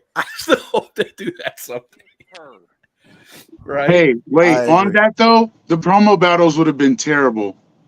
Yeah, you're not terrible. wrong. I don't care. Terrible. Yeah, but that's where. But you went back a while ago, and Stavia said it's about the wrestling too. No. What I said was, if we're talking GOAT overall. So when people say GOAT, like, bro, I love the 4 horsewomen. Name one of them that can shoot an epic promo though. I can't disagree with that either. I'll wait. Name one of them that has a catchphrase that's their own. Becky Lynch as the man. Charlotte's catchphrase is "Woo!" That's not hers. Man, I got you. Bailey being the inspiration. Bailey. I love Bailey. I love Bailey's. Bailey's the best one out of all of them. Bailey is my favorite. Bailey's the best out of all of them. She's the best because she can actually shoot a promo. Now, when it comes to that's why I said Bianca. When Bianca's girl, Right. You don't even go here. Come on. Like, bro, you get reactions. That's my life quote right there. I'm all you get reactions, y'all. You don't even go here. What? Like, right. What? Now, that's my little sister. Like, bro, that's why I'm like, in women's wrestling, Bianca is to me the GOAT because she got everything. I got you. But where would Bianca be without them 4 women blazing the trail up to, for NXT? They helped. They put NXT on the map for women, and then it went into the Raw and SmackDown. Without them 4 women, could you imagine wrestling without them 4 women in it? It would just, hold on. But Scott, the kicker with that and the trailblazing argument is repetitively a problem, and I'll tell you why. Here's why. Because if that's the case, then none of our answers make a damn bit of difference because you've gone all the way back to the trailblazers of Odell and Buddy Rogers and all these from the 40s all the way to now. So we're talking about the GOATs, and here's the other kicker. Right. Some of us are in a similar age bracket. Yeah, we're not too far apart, but it's far enough apart, and we're also geographically in different locations, or we were raised in different locations, which also changes your perception. Wrestling is subjective. Right. So, Stravy, you brought up Bianca Belair. I'm going to throw this at you. Go ahead. I was called racist over Bianca Belair because I didn't like her shtick in NXT. I didn't remember. Wait. Go ahead. Finish. What y'all don't realize is this. Maryland and Baltimore and Virginia and DC ain't real far apart. You can get to any of that shit in about 35, 45 minutes. So that's traffic. These are facts.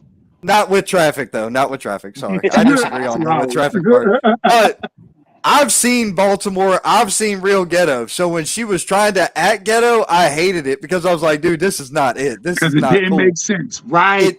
I didn't like it at all. Because she was trying to be something she's not. Her currently, she is the top female. She is not. In my opinion, her versus Charlotte is your money match for the next 5 years. Yeah. Period. There's nothing else better than that for the next 5 years. I couldn't see another match that would even come close to it. Yeah, literally. If you wanted to talk Trailblazers, you're leaving out Beth Phoenix, who has transcended. No. I said modern time. I did make the point to say modern time. Modern time Trailblazer. That's not what I'm saying. I'm saying that is a woman who has transcended time. Right. And covered from Phoenix, you have to say Mickie James too. Yeah, there's a bunch of. In my opinion, thank you, Dalton, for naming my pick. Opinion-based. We could sit here and name 50 women wrestlers that came through the years that blazed the trail. We could do that for everyone. I was just saying for our modern time, for the NXT period on, those were the 4 that I thought. Natalia. No, I agree. Natalia Neidhart's up there. I don't disagree with anything you guys are saying. I don't. No, and I'm not. I wasn't saying that. I wasn't saying that as an argument against promo. Can somebody give me the best female promo ever? The GOAT. Because that matters to me. Like, you got to draw me in. You have to make me want to see this match. I mean, I'm going to be honest with that. It'd have to be Sasha. I think it's Sasha. I'm going to go kind of crazy here, and I'm going to say it's between Saraya, whatever. And who?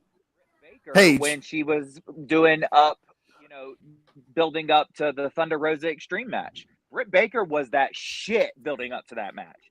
Nobody can agree with that. Well, I mean, my goat pick for women's wrestlers, Mickie James. Word. But that's just me. I think there's no. But I mean, she was Alexis Lurie in TNA, man. Woo. The beautiful people in TNA. She was real extreme. Yeah. So many great ones. There's been there's been a lot of them that can that you can name or you can include. But for me, in my life and time, she's been the best all around between the microphone, in the ring. It's her. And can I want to add something really quick, and it's someone that actually just came to mind, which I'm bitter with myself for not thinking of this. Going back to managers, I think we're all effing crazy if we don't at least mention Miss Elizabeth. Yeah. Oh yeah. Yeah. Somebody mentioned She paved the her, way earlier for what the valet should be for a female, in my opinion. Right. Yep. I want to mention one person too. I absolutely adore her. She's definitely probably in my top 3. Jacqueline. Oh yeah. Jacqueline, yeah, Jacqueline, Good way. yeah, definitely. And Jazz. Jacqueline has done. Jazz. Yeah, Jazz. Yeah. Even though she's not there yet, I'm gonna have to say Rhea Ripley is another one. It's coming. It's coming. It's coming. Excuse me. Excuse me. Come on, we got to mention her too for promos. I mean, she annoyed the crap out of people, man. I think that's why she was great. That people want her to come back before the match and have like a whole "You're not even my dad." Eddie Guerrero is my dad, and have her in what's his name's corner at WrestleMania. Have her in Dominic's corner. Dominic's corner. All right. Ooh. Yes. I was in DC the night that dipshit got thrown off the stage into the mud hole, so I'm fine with her staying there. I am not a fan of Vicky Guerrero. Period. She annoys me. That's what makes it great. I don't like her because I don't like annoying people. Me. Don't you get? I don't like annoying people. I don't go to places I don't want to where I'm going to be around annoying people. I barely like people. I have to be paid to be around people or talk to people. I don't you see that? I was about to say, you're on a show with a bunch of podcasters. We're all annoying in some way. Yeah, but hold on. But this makes money. This makes money. Correct. No, but I wasn't a fan of Vicky's. It just, she only had a job because of who her husband was. She did her job. Yeah. No, she only got a job because of who her husband was. She was just there. She ran with it. It made you all fucking hate her. She did her job. No, that's my point, y'all. I could care less if she was there or not. She just was there. Like, really, like, I promise. When she showed up in AEW, bro, listen, when she showed up in AEW, y'all, and everybody was like, oh, Vicky Guerrero. So? The fuck? So? Now I have to mention other person. I have to mention one other person in female promos that has to get some. Don't say Jade Cargill. No. Even though she's daddy's little girl, Stephanie McMahon could do a promo now. Yeah. Yeah. She could sell a match. She could sell a match right there. Stephanie McMahon. Yeah. Stephanie McMahon could. Stephanie. Oh, okay, good.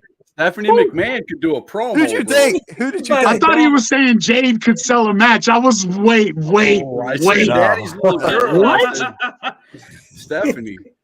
want some of what you as far as say Linda was great. Bro, I almost walked away like, what? What? For sure, Steph. All right, so let's catch up on comments. We're going to our last one, then we'll hit the BS round. This is gonna be the fun one at the end. Greatest male wrestler of all time is the next topic. So everybody have your answers hot and ready. Oh Lord, have mercy. But catching up on comments, Bambi was mentioned. Bambi. That was Savage's manager, right? Chyna was mentioned. And Mae Young. That's a great one. Now, Mr. Bill Hazelwood chimed in. He said the GOAT right now is the woman making the most money. That's what it's all about. Period. The end. Boom. I love Bill. Well, okay. The GOAT is the woman. That's no. That's wrong. Because so Roman's just the GOAT because he gets the biggest contract. No, Roman's the GOAT because he reinvented himself and made himself a heel that we all. No. He's doing great, but that means he's the GOAT. I think they meant draw the most money, not make. There we go. There we go. Okay, cool. Yeah. Say that because when we say draw, like when Bill says make the most money, he's saying it from within the industry.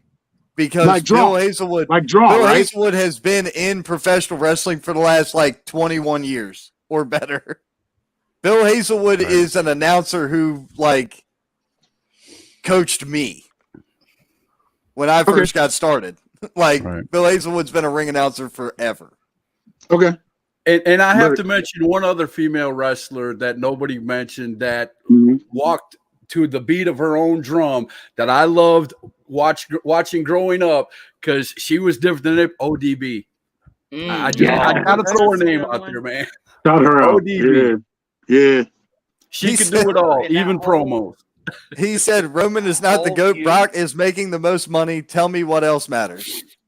Because I ain't got nothing nice to say to add to it. Right. But see, that added to my answer. That doesn't make you the GOAT. The biggest contract does not make you the GOAT. Hell no. Right, championship, Brock, right? No. Brock brings in some of the most money for that company and has for the last 10, 15 years. Mm-hmm. Draw-wise, Brock Lesnar. Danhausen is AEW's then, and we all know that. There we go. He's the highest purchase. Talk that shit, D. Exactly. How the fuck? That don't even make sense, y'all. No. Hell no. So can Brock Lesnar put on a 5-star match, also shoot a fucking promo that's 5-star? No. Y'all, come on, bro. We saying GOAT. GOAT is all of these categories. Jump it up one. Again, it's all, whatever your we cannot best say is it's might off not of draw. be my That's just best. like saying off of titles. Right. You can't do this off of facts, ladies and gentlemen. You can't. Draw you can't is put just the like GOAT off of titles. facts. He is doing this from an inside the business perspective of marketing and money. Right. He's not talking about it the same way we are. Okay, right. no, we are. Opinionated. So there is no wrong answer. Facts. Right. But you can't say that it's off of who makes the most money. That's a wrong statement. You can't say it's based off your who makes the most opinion money. is as a GOAT. That's what his opinion is of as GOAT. Okay, cool. Yeah. Understood. Thank you, D. Appreciate you. I get it now. Because I'm like, wait, that can't be the issue. Because then everybody's we're all wrong. Right. Yeah. Right. His we can just look up people's contracts and be like, oh, that's the best. No, that doesn't make you the best. As wrestling fans, which we all here we have go. Look, love. He has to go 8 podcasters with enough wrestling knowledge to fill a thimble. Well, my knowledge fills more than a thimble. Mine fills an outdoor pool with the waiters' little cups. Okay, it's all good. You said he's how many years in the business? 20 something? Let's get to the men. 20 something. But we're gonna move on to talk about the greatest all time men. Yeah, because you know me, Ron. I was about to. No, go ahead. No, you're not. Let's get to the men. No, because you're right. You're right. Be nice tonight. We very nice. Look, Scott know me too. Scott. Let's get to the men. Let's get to the men. All right. So, while Joe, you're gonna start us off, man. Tell us. I'm about to calm myself down for that last comment because I'm like, Geek knows I'm 39 years old. I've been watching wrestling since I was a little boy. My grandfather was a professional wrestler in the 50s and 60s. Nice. I watched wrestling all along. My cousin was a wrestler. So, Joe, who's your favorite? Of all time, I'm just saying, knowledge is knowledge. Knowledge is power in professional wrestling. Mine is, he doesn't get really much credibility because he never won the big one. Kerry Barnerick, the Texas Tornado. Ooh. Okay. Man of the claw, like it. Baby. Yes. Yes. Right. I love that. All right. Dalton, hit us. So, I don't know whether I'm going to get heat for this or not.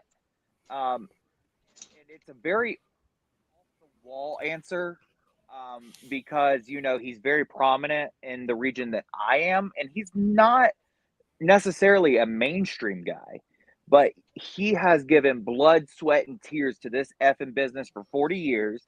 He's taken kids under his wing and made them superstars that are mainstream. He is the most humble, perfect man I've ever gotten the chance to speak to. My GOAT of all time is George South. Okay. I knew he was going to do it. Who do you say? Okay. Wait. George South. Okay. I mean it with every fiber in my being. I've had, we're fairly new. Everybody knows that. I've had probably, I think, about 20 guests on. Every single freaking one of those guests had a story about George South, how they helped him, the advice they gave him, how they trained him, something. And not one time have I ever heard something bad about George South. And he's someone who has helped, I don't know, countless mainstream wrestlers now. In my opinion, George South is my GOAT. Okay. Robbie, hit me. Whoa! That's it? Whoa! That. Okay. Woo, that's all we got to do. That's the reason I love wrestling. The Blue Blazer? Yeah, that did kind of sound like that, right? Like your Blue Blazer. No. It's either. Well, no, I'm gonna be real. It's either Ric Flair or The Rock. Okay. The Rock did a lot, and it was entertaining. So that's my GOAT wrestler. Majestic Marie, lay it on me. Oh Lord. See, I didn't have the chance to prepare like everybody else. I was just like, oh man, I forgot that was going on. I have no idea what they're talking about, but I'm going to jump in anyway. Oh, goodness gracious. The thing with professional wrestling is the connection, right? Yes. Who speaks to me? And that might not speak to you. Who speaks to me, right? Correct. That's what it's about. Correct. That's what makes it beautiful. Yes. I know where this is going. No. Me too. No, I'm not going there. I'm not going there tonight. Okay. Okay. So I'm going to think about what made me start watching wrestling, and I was 5 years old back in 1990 or whatever it was, and sitting in my dad's lap. And the person who spoke to me the most then, even at that little age, was Macho Man Randy Savage. Okay. And he's been a favorite. It's been a consistent thing. I never went back on my love for Randy Savage. So to me, even though I've grown up and started, kind of learning about what's going on and everything, that never changed like it had with some of them. So I'm going to say Randy Savage. So are you telling me, Majestic Marie, that your favorite snack is a Slim Jim? No, I can't eat them anymore anyway because they have gluten. But do you say every time you get the little cups of milk, it's the cream of the crop? Ooh, yeah, and then walk away and walk back. There you go. There you go. All right, Alora, what you got for us? Man, there's so many great wrestlers. I'm gonna go with this one because he's consistent. He doesn't have a bad match. And he's from Georgia, just like Marie and I. AJ Styles. Nice. I know it. Good call. Nice. Good call. Very good answer. Nice. All right, Geek. Geek, what do you got? I think Joe knows the answer. I think the Peaches know the answer to this one. It's got to be the Rainmaker, Kazuchika Okada, right, as of right now. Okay. Yeah. He's got to be in the conversation. He's amazing. He has to, because, to be honest, the classic matches he had with Tanahashi, the classic matches he had with Naito, the classic matches he had with Kenny Omega, Ibushi, Timeless. Shingo, and Minoru Suzuki. Too many great matches to name, and he's got to be in that conversation.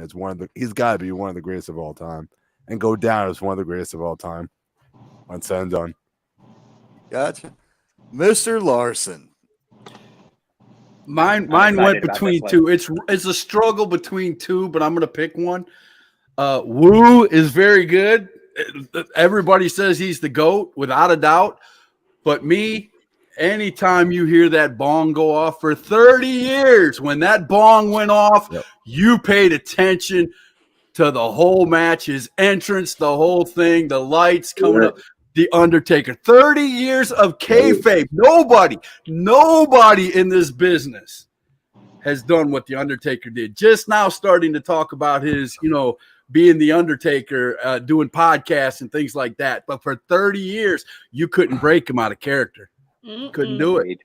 That's a fantastic pick. Now he earned it. Yes. Earned it. Get it? Mine actually had. Oh wait, go ahead. Who was that? Go ahead. That was hilarious. He said he earned it. He earned it. Yeah, he did. The earn. He earned it. Yeah, I got you. I got you, dude. So mine, actually, we were gifted 2 careers by one person. This wrestler had a before and after. The after was when he found his smile again. My greatest of all time is the Heartbreak Kid, Shawn Michaels. I can't tell you. WrestleMania. I knew somebody was going to mention him. I was like, because he's right up there with me. But top 5. I was just like, for me. I'm going to say mine. Oh yeah, definitely. Somebody going to say Shawn Michaels. I have to go with HBK, and it's because if you were to look at the matches before he got hurt and lost the smile and went away, you've got classics. You've got WrestleMania 10, the ladder match with Razor Ramon, Scott Hall. And we're right around the anniversary of his death, aren't we? It's today. It's today. Mm-hmm. Okay, so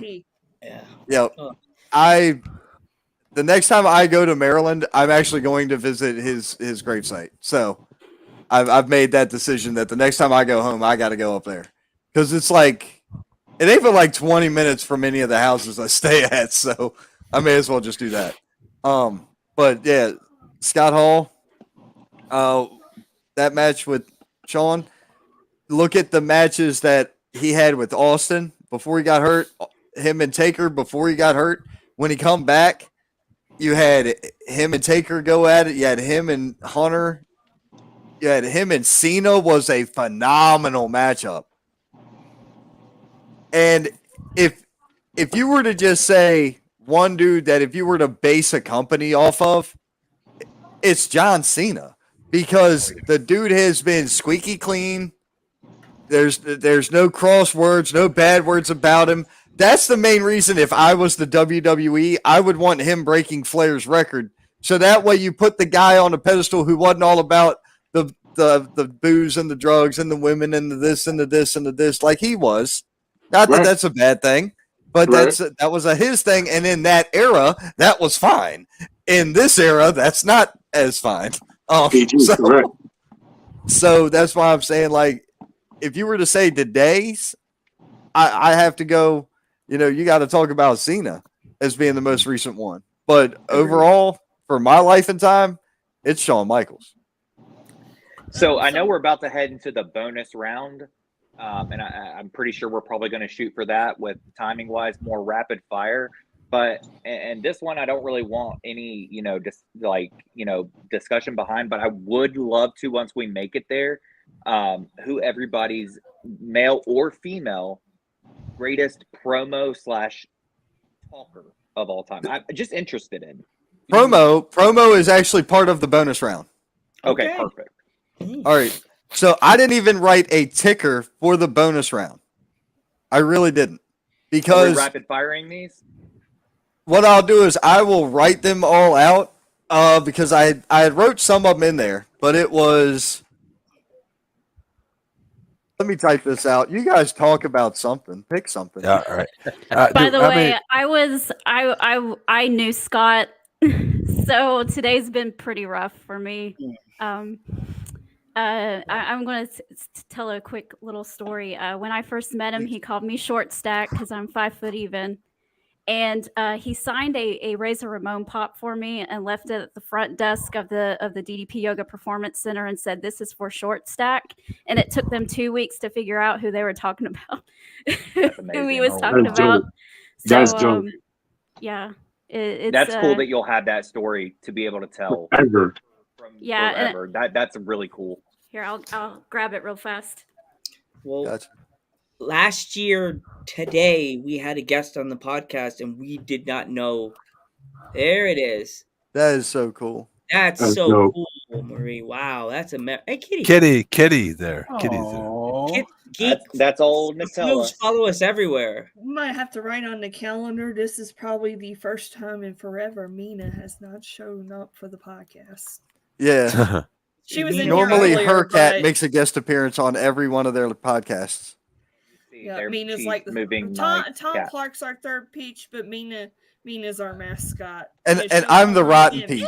I know. Where's Mina? If you're the rotten one, then I'm the right one. Rough weekend. We tried to introduce a new cat in the household, and that didn't go well. Oh no. Oh, Well, that did not go well. My short thing about the Scott Hall, we lose last Scott Hall. We had a guest on the podcast last year, and this time's actually a little earlier. And we had no idea he died. And once again, typical chat, somebody said, "Rest in peace, Scott Hall." And Geek and I were like, "No, stop doing that. Don't do that. Wrestling's a weird loop." And I did the little Google check, and I was like, "Oh my god!" Energy went from this to until Right. Well, I'm gonna go ahead and let y'all know. Obviously, y'all know the situation that I've been in the last couple weeks, and if you've watched any of our episodes, we're big on he'll click all day long, and Scott Hall and his whole Hall of Fame speech was something that me and Matt probably watched together 5 or 6 times without moving. So that's such a cool story to hear. Unfortunately I never was able to meet him, but to know that he was good at what he did, but also was just a good human being. That's awesome. Yep, he was. So Scott Hall was born and raised in Southern Maryland, and then moved throughout the country. His mom used to work down by the Naval Air Station in St. Mary's County. So I actually met her years and years ago. I was just a kid. But the fact of what he did without holding a major brand's world title, which is bullshit. Yeah. Agreed. I believe as Razor Ramon, he would have been fine with the WWF title. He could have won. And I also believe over Diesel. Over Diesel. Yes. I was getting ready. I was getting ready to get there. there. They should have had him be the one to hold the strap in WCW over Kevin Nash. Well, not only that, here's my opinion on that. I love what they did being the outsiders, creating the NWO, this, that, and the other. I think that if he would have never left, he would have elevated himself to such a superstardom as one of the best heels of all time, staying with the WWF, whatever, as Razor Ramon, that he would have been a multiple time championship holder. I think that, he created something new, something great, and was a part of the NWO, which was amazing at that time. But on a personal level, for his personal career, I think it was almost career suicide in that aspect. Now, I'll go as far to say this. I can't tell you if it would have happened or not, but I really believe that Owen Hart should have held that strap as well. Definitely. Agreed. Best pure wrestler of that time. Roddy Piper as well. Oh, yeah. Roddy Piper. Roddy. Y'all know how he's better than Brett. Owen is better than Brett. Agreed. I don't think that's a discussion. I think on the mic, in the ring, yes. Overall, yep. Overall. And, you can say that about Roddy Piper. Jerry Lawler's another one who never held the big one. Yeah. And should have, is Jerry Lawler. Yeah, Dusty Rhodes. Definitely. Dusty. Oh, God, yeah. Well, hold on. He held the NWA heavyweight title. Oh, that's right. That's right. Right. So he got the big one. He definitely did. In my book, yeah, for that era, those back then you could say NWA or WWF or WCW as it progressed. That's the big. And then right now, the NWA World Title, I've seen it in person. It's phenomenal to know that title's been held and who it's been held by, and you can see it. That thing gives off an energy that you can't describe. Okay, on its own, that object gives you a vibe. The object itself does, which is why this story is so epic. If you're looking at it right now, though, the titles are definitely in a tier system. The top title of one company, the top title of another company, the top title of the other companies. It just keeps dwindling down. When I said, go ahead, bro. Okay, I was just gonna say, if we're talking titles, what's the GOAT title design? Winged Eagle. Winged Eagle. Winged Eagle. Forever. Nope. Yeah. Hold on. It's right here. I'm between 10 pounds of gold and U.S. spinner belt. No. Oh my God! Please tell me you're joking. Come on, no. All right. So, GOAT title is the original WWE undisputed title held by the likes of Hulk Hogan, Brock Lesnar, and The Undertaker. Yep, yes. That's a good one. And also, that's my favorite. $1 million man title was something so different that I think it has to be in the discussion as well. Loved because it. It wasn't everybody else's title. It wasn't your little circle piece of gold in the middle. It was something new. It was something different. It was something that made you go, "Oh shit, that's diamonds everywhere." Yes, I agree. And Panther has the Winged Eagle on his shoulder right now. I also have the attitude. We can all challenge it, right? No, this is the best one ever. Oh. All right, guys, it's been great. I'll see you later. Yeah, right. I also have the Attitude Era one in my room somewhere. Is the Attitude Era one the one I'm talking about? No, that's the Big Eagle is the Attitude Era one. But no, what you were saying about the 10 pounds of gold, that what I was saying as far as what makes this story so much better, Cody shot the promo. We all watch wrestling, so we watched when he left. We saw when he won the 10 pounds of gold. His daddy had that one, but he didn't have the WWE title. This story is way more epic than people are giving credit to. It is. Is it bloodline? Really is. No. Let's talk about Dusty and his son and this legacy. His other son didn't get to it. They made him a character. Well, we don't take you serious. Hold on.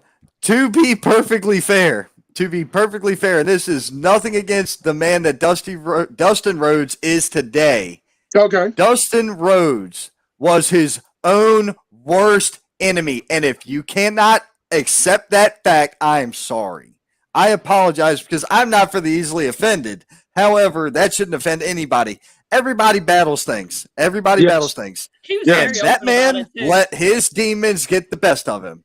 All respect to him in the world.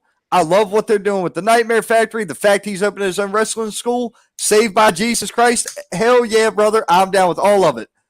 But y'all can miss me with the fact that way, though. I don't either. I can say whatever I want, but I don't know. It drove him into that character. I feel like drove him into a darker, deeper depression and drug usage and all of that. Bro, he didn't want to. He was the natural in WCW. He got to WWF and it was like, put this gold suit on and act androgynous. He didn't even know what androgynous was. Yeah, but he had a drug problem when he was in WCW. Not as bad as it was when he got to the Attitude Era. Drug problems tend to get worse over time, bro. Until you go to rehab. If his daddy was there and trying to, okay, come here, let me grip you up and help you, opposed to go ahead and do what you want to do. I get it. I mean, look, drugs are rampant out there, guys. I mean, I'm telling you what I know, especially in the wrestling industry. Look, I tried to snort coke once, and the ice cubes got stuck in my nose. Terrible experience. You need a better plug. Yeah, facts. No Where's plug the tomatoes when we need them?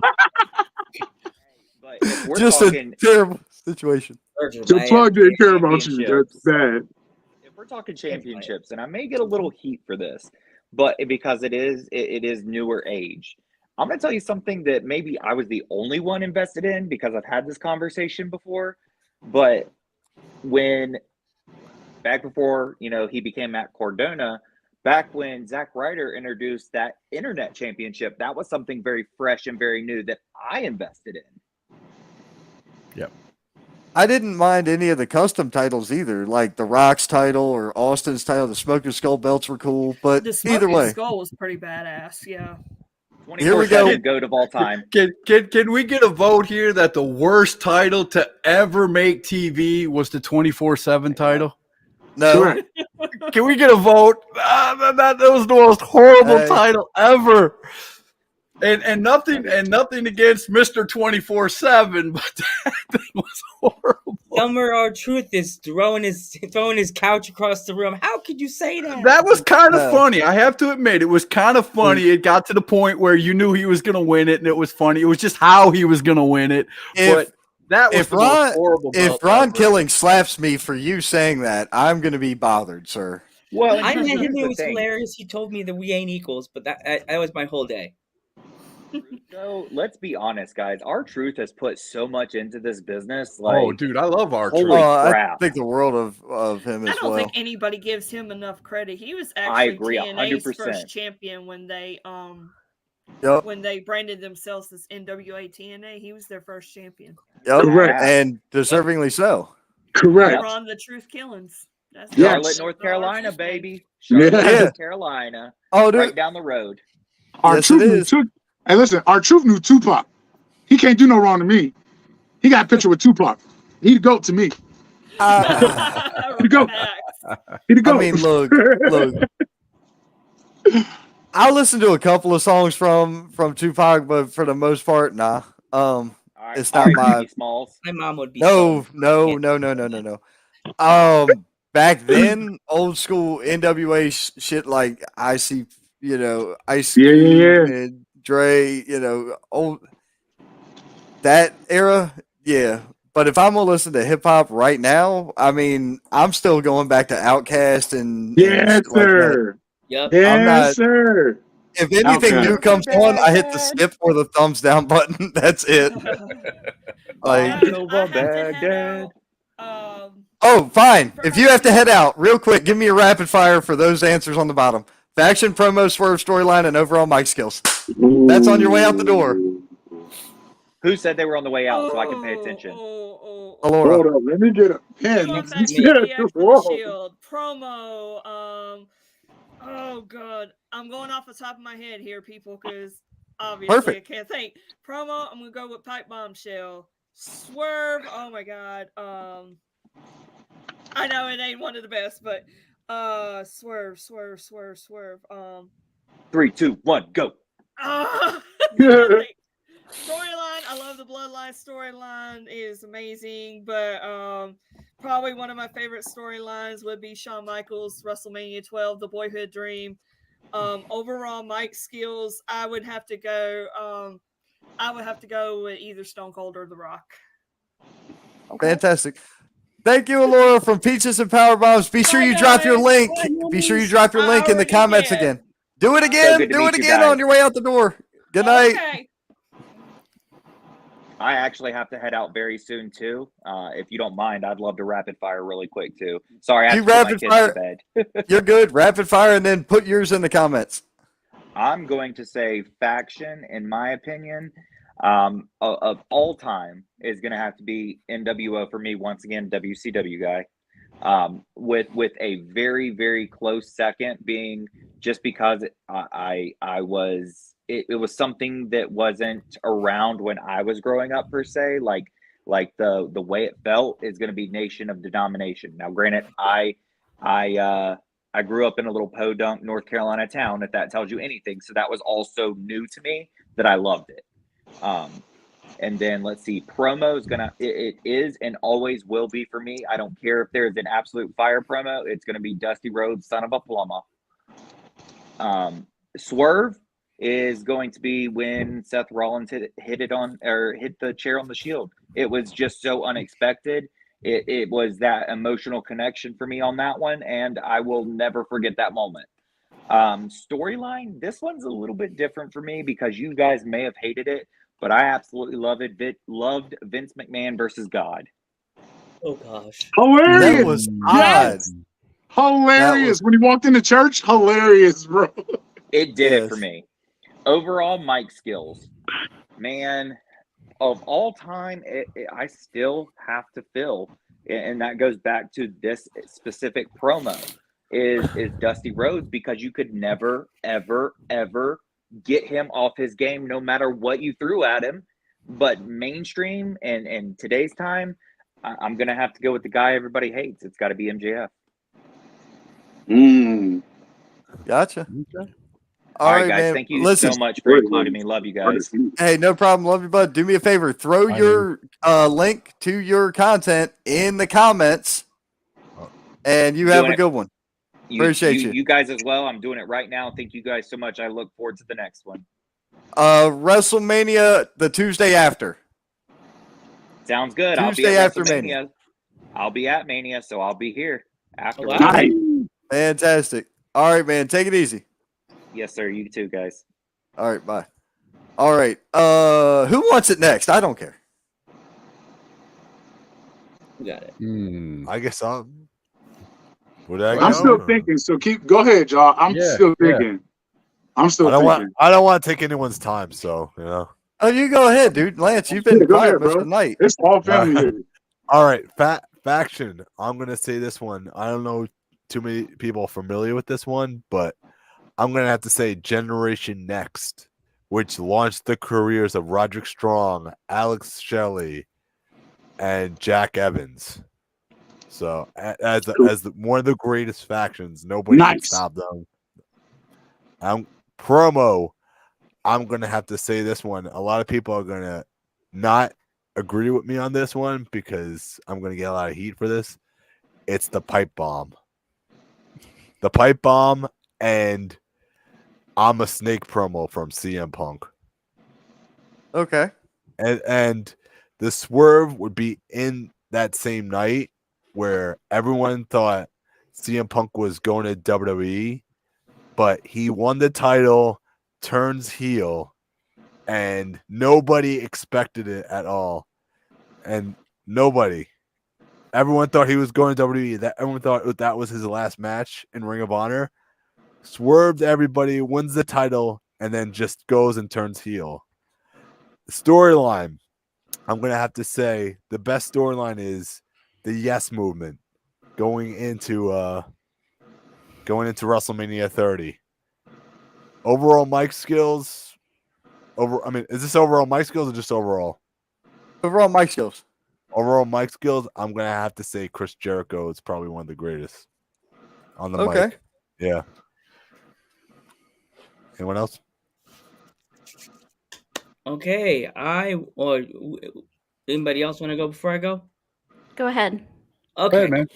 I would have to say the Generation X NWO thing that was going on, where they were showing up at their arenas, and they didn't get in. The gate went down, so they didn't get in. I would say mic skills, Shawn Michaels.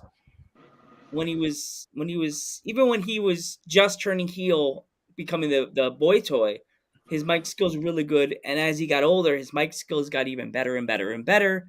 Storyline, I want to say the DX with Vince and Shane whole thing they had when they were dressed like Shane and Vince, and they're out there like that in the ring. And that was funny. Why are you dancing? That was good. Why are you dancing? Good. And the swerve has to go back to when Triple H tricked Shawn Michaels and pedigreed him, and everybody. That was a great one. That was a good one. I was selling it today. Alora did say her swerve was actually Nexus taking over Raw. Yeah. There you go. No one saw that one coming. And who's next? It looks to me like Majestic and Stravi are still doing their homework down there, so we'll next. wait. No. I mean, yeah, but no. I was trying to find my Linktree thing. Yeah, we're gonna post them again in the last couple of minutes of the show because we're getting ready to get out of here. We're getting ready to wrap it up. Once again, huge shout out as we're finishing up. Huge shout out XWW. Thank you guys. We love you for the exposure here. Putting us out on ExtremeTVOnline.com. $5 a month gets you unlimited access to all the content, multiple wrestling promotions, multiple live shows, multiple private shows that they've created. Just a ton of original content. Fantastic stuff. Be sure you check them out. Download the app on Roku TV where you're watching us live from. That's right. We live on Roku right now. Hey, on the game. What's up? We here. You want me to go? All right. So it's one of you three goes. Scott Ladies or before Stravi gents. or Go ahead. Majestic. Okay. I have 3 down for faction just because I couldn't choose between the NWO, the Shield, and Evolution. Nice. Promo, this one is extremely personal, so it's not going to come from a strictly this is what professional wrestling is all about type position. Right. Eddie Kingston cut this promo on Bryan Danielson back right before he had that feud, that 2-week feud with CM Punk before Full Gear.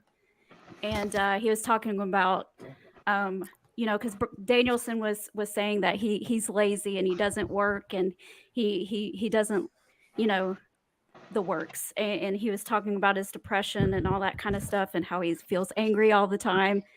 And that saved my life. So I was going through a really dark time at that point. And so that promo saved my life. So I'm going to say that one. Okay. Sorry. Story. No, honestly, you could have said any Eddie Kingston promo. I agree with you. He's touches your soul. I get it. And we're happy you're still here. Yes, God. Thank you. Thank you very much. For sure. And storyline, just coming. I was a big WCW girl too growing up, so I'm going to say the Sting NWO storyline. It ended terribly. He should have won the title off of Hogan, but it is what it is. The biggest swerve to me growing up, also Hogan turning heel and joining the NWO that came out of nowhere. Yeah. Oh. Yeah. My dad was so mad because he was a Hulkamaniac. His heart was broken. I felt so bad for him. And my overall mic skills, everybody has said Dusty Rhodes. So I'm going to go a little bit more modern times and say John Cena. That's a solid pick. That's a solid pick. She was cheating off my paper. I'm telling y'all now. It wasn't. I didn't set this up that way. No, but yeah, that's solid. Okay, my picks for faction, like she had 3 too. I had 3 as well. But mine were the 4 Horsemen, DX and NWO. Yeah. Promo, the Dusty promo, the hard times, that's all-time favorite promo, but cream of the crop is right there underneath with Randy Savage. Swerve, no, I'm gonna give y'all that after. Storyline, Golden Lovers in New Japan Definitely. with Kenny Omega, and because I didn't know that it was a LGBTQ thing until investigating on YouTube, and I'm like, this is amazing. If this is how they're playing this, it's great. That for storyline, mic skills, I went with Cena. I wanted to go Dusty, like she said, but I picked Cena because that promo he cut on Roman, and then that promo he just cut on Theory. Whew. All right, and Swerve was KO winning the Universal title in that Fatal 4-Way on Raw against Big Cass, Seth Rollins, and Roman Reigns. No one thought that was going to happen. No. I like that. Okay. Good answer. But that's the biggest swerve to me. All right, Scott, what you got? All right. I can't faction 4 Horsemen all the way. I can't. I love all the other ones you guys picked, but I grew up old school. 4 Horsemen were the guys to beat back in the day. Mm-hmm. For promo, I'm gonna go a Rhodes, but I'm gonna go a different way. I'm gonna go Dusty Rhodes when he did his Sevens promo, when he came out and he promoted all over WCW for giving him a crappy gimmick. I love that promo. If you don't know what promo that is, go I know watch what you're talking about. It's beautiful. Swerve, WrestleMania 33, when the Hardy Boys came out, when everybody thought it was going to be the New Day, being the tag team to take that place. I almost broke my daughter's arm when that happened. I shook it. She won't, to this day, every WrestleMania or pay-per-view she watches with me, she always makes sure she's out of arm reach from me because of that pay-per-view. And she'll tell you, Dad, you're not going to get a hold of my arm. But anyway, storyline, Vince versus Stone Cold was always my favorite. Those two just, you could feel the hate. I mean, solid, yeah. Overall, mic skills, I love your guys' answers, but I got to give it to The Rock. The Rock. When you go to move your microphone and you don't even say nothing, and you got 50,000 fans chanting with you, you know you're good on the mic. I'm just saying. Yes. Yep. He definitely knew how to set the hook. That is for sure. Faction. I'm simply just gonna say DX, and like I say, you can look at the NWO. You can look at everybody. If you look at longevity, impact, how much they changed the industry, in my opinion, it comes down to those two. But then when you look at how stupid the storylines got over time, the NWO takes that cake, so the NWO is out for me, and it just it leaves DX standing NWO alone. broke up into like 20 factions. That's what I hated about the NWO. It was awesome at the first like 2 years of it, and then when it became red, blue, green, orange, purple, it was like, all right, whatever, I'm done, I'm out. If they had hired enough little people, they could have had the MWO, and we'd have been. And the fact that Sting was in the NWO Wolfpack broke my heart. I was like, why? Yes. They did that to get the kids to buy the T-shirts, because I'm the sucker that bought the NWO Sting Wolfpack with the mask on it. I was like, I'm in. Now, there you go. Well, they got one. They got one. Now, promo Promo is very different from anybody else's. Because you thump your Bible, you talk about John 3:16. Yes. Well, Austin 3:16 says, "I just whipped your ass." That was the one promo of Stone Cold. That was that final evolution tick for Austin, and that led for the next several years. Austin 3:16. Was born, and good grief, the wrestling world is grateful for it. Yep. And that's another one where once the glass shatters, you know who's coming out. You know what's going to happen. That roof has officially been broken off, and everybody's trying to sweep up the scraps of the ceiling, and that thing comes in. Right. Swerve.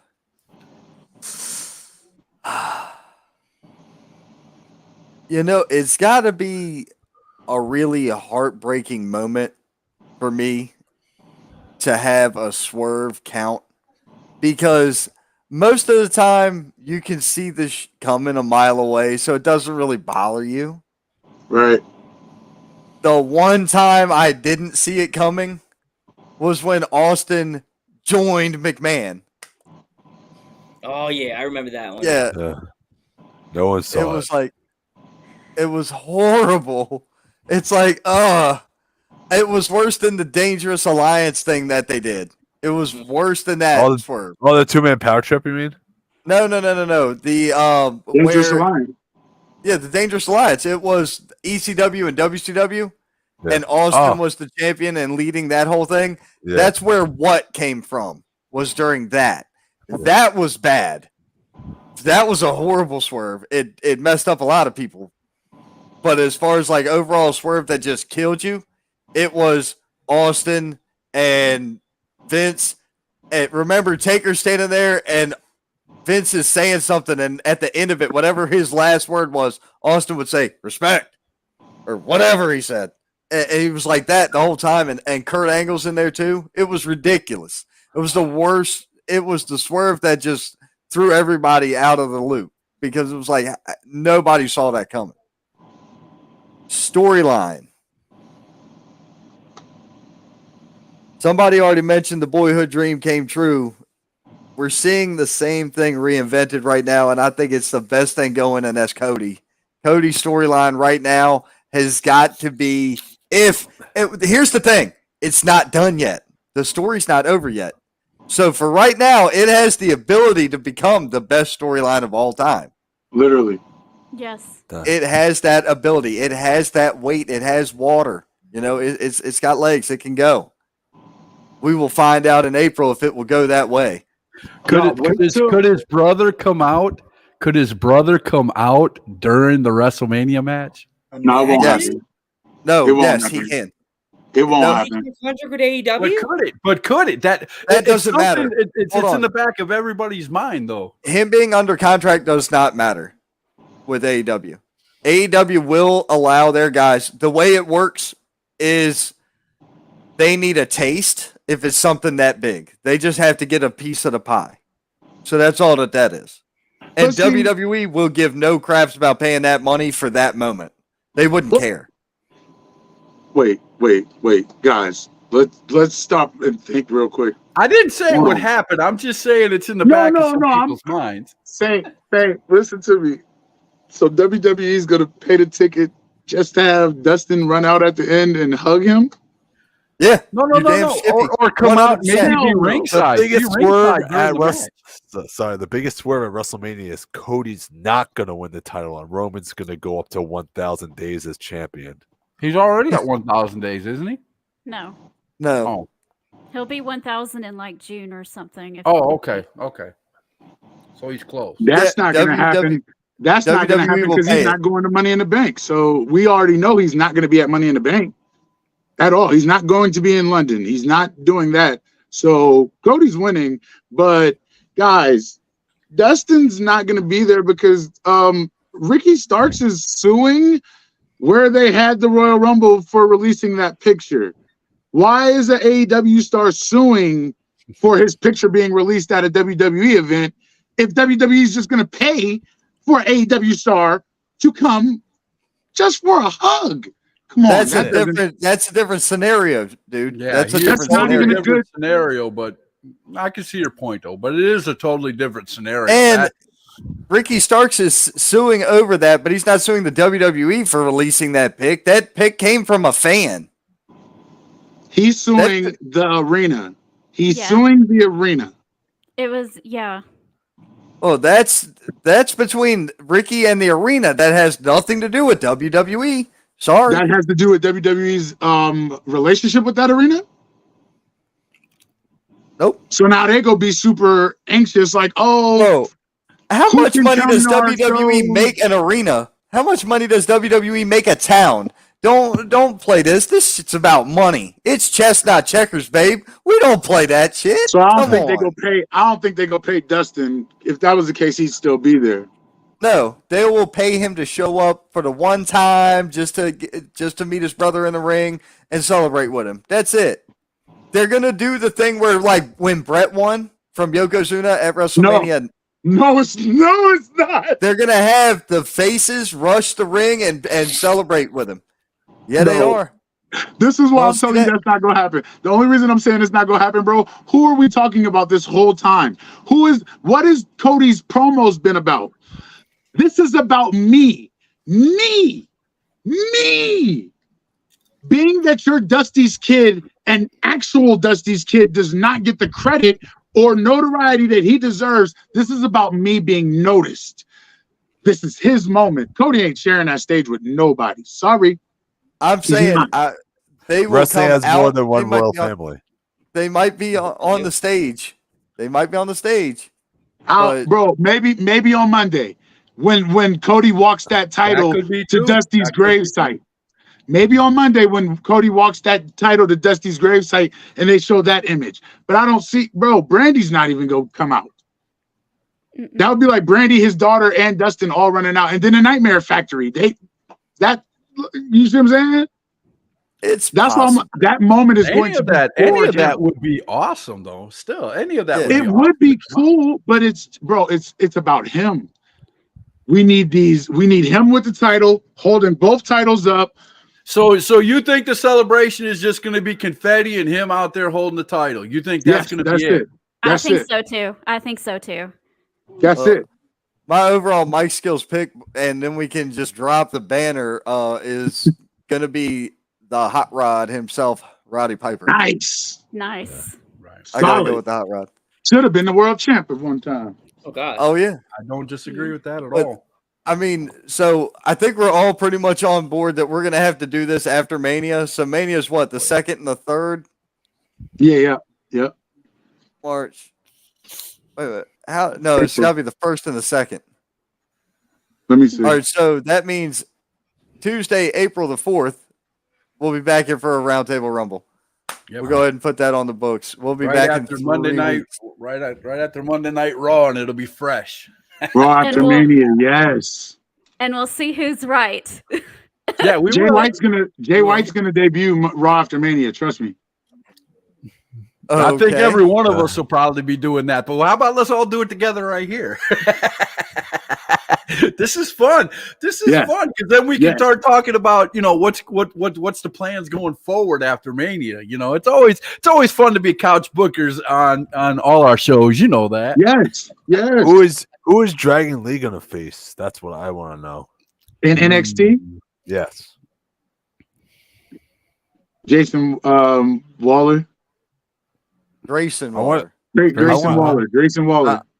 I want a Dragon League Johnny Gargano match. Oh. The cool mask that's in NXT with that cool, like the warrior mask, that cool mask. They got the black mask that has like the design on the side. A-Kid? Is it A-Kid? A-Kid. Nexium. Yeah. Got the A-Kid under the mask? They just repackaged him and gave him a mask? Oh, poor guy. Yeah. Poor guy. Speaking of Gargano, though, I was talking to my daughter the other day about, we were talking about some of the greatest matches, and I told her, I said, man, have you ever seen the matches with Gargano and Ciampa back when they we watched all 3 of the matches at NXT where they went up, and she loved every second of them, man. She was like, there has to be a 4th. I'm like, no, I'm hoping they bring DIY back together. And DIY versus the Revival. Oh, my goodness. You're gonna make me too excited, Stravi. You gonna make me too excited. I want the Revival to come back to WWE when their contracts are done, just so that happens. I think they are. That would have to happen at WrestleMania. Definitely. A lot of people are saying the grass isn't greener, and I think they are. A lot of people are going to start slowly coming back. I hope so. But listen, being that we're all of like somewhat, like you said, similar age, guys, we're not. What are they? Marks? We're not. We like wrestling. We watch New Japan, AEW, WWE. We watch everything. So we've seen this before. We're WCW fans. A lot of us. We like WWF, but we like WCW. So we've seen the bounce back and forth. It's been a thing. So like these new kids are like, oh, F8, FWWE, AEW. No, guys, they'll be back. Trust me. Right. When you hear that, Dean Ambrose is going to come back at some point. Jericho's definitely going to happen. Bro, the guitar riff alone, that pop that crowd is going to bring, what? Even if they let him beat Jon Moxley, when he has no more blood to spill, he'll come back. There we go. Yeah, when he has so much scar tissue on his forehead that he can't use blades anymore. Yeah. Oh, dude. Go ahead. He just touches his forehead and goes, honey, Band-Aid. So I want to know, and everybody knows my answer, so I'm probably not going to answer this. currently right now on TV, whether it be AEW, WWE, New Japan, Impact, NWA, I don't care. Who speaks to you the most right now? Cody Rhodes. It's the story. Sorry. Go ahead. Cody Rhodes. Cody Rhodes is good, but I hope they build MJF. Love MJF. MJF is my guy right now. And when it comes to heels, the heel, just the heelness of him, man. If they could get him wrestling a little bit more, perfect. It would be perfect. No. He doesn't need to. No, that's he does the not point need of to. it. No, he doesn't. That's the point. That's the point of it. That's why you want to hate him. That's why you want to hate him so bad, you know? No, I hate him because of what he says. He knows the buttons to push, and that's the one thing I love about him is he's not the guy to go in and cheap heat is always talked about, but he literally will, and he said it in one of his interviews. He said, "I don't just go into a town and just say the name of the town to get the pop. I go in and I read the newspaper before I go in to find out what's going on in that town, and I use the news against them, or I pop, if it happens to be, near a sporting event, he'll come out wearing the opposite teams. He knows exactly what to do to make you hate him. Jericho at house shows in the 2000s. Yes. Yeah. Literally. Yes. MJF just because he's from Long Island, where Geek is from right here. And he grew he grew up 10 minutes probably away from me. So I would love one time, and I know we want him to come back for the bloodline thing, and at least I do. The Rock come. I would love to see The Rock versus MJF just for the promos one time. Maybe don't worry. 2024, it's coming. It's happening. I hope so. It's coming. Could you imagine the promos that would come out of that? Or John Cena. I know you're a big John Cena. He goes back to ruthless aggression, rapping, and oh my God, those would be great. I'm saying it's happening because Cody's there. That's one of his boys right there. So yeah. Ricky, what did I tell you, Scott? We talked about this. Ricky Starks and MJF are leaving AEW. These are facts. When Cody left, they said, "Oh, we can. That's a possibility. Oh, say less. We'll be there. We'll be there." I believe it. Especially since AEW doesn't know what the heck they're doing with Ricky Starks. There we go. There we go. 1 week he's in the title picture. I'm not an AEW basher, but AEW don't know what to do with half their talent. So the only reason that you may see FTR stay with AEW versus going to the WWE is the freedom and the schedule. Yeah. That we know. It has nothing. And look, dude, I am going to be the first one to tell you this. And I've told you this in person while we've been on the road together. Because Scott and I have traveled to a couple shows together. It ain't always about the money. Nope. I have turned Tony down Khan's money. not stupid. He's gonna back the truck up for the #1 tag team going right now. He's not just gonna let that Tony go. Khan's all right. You just said Tony Khan's not stupid.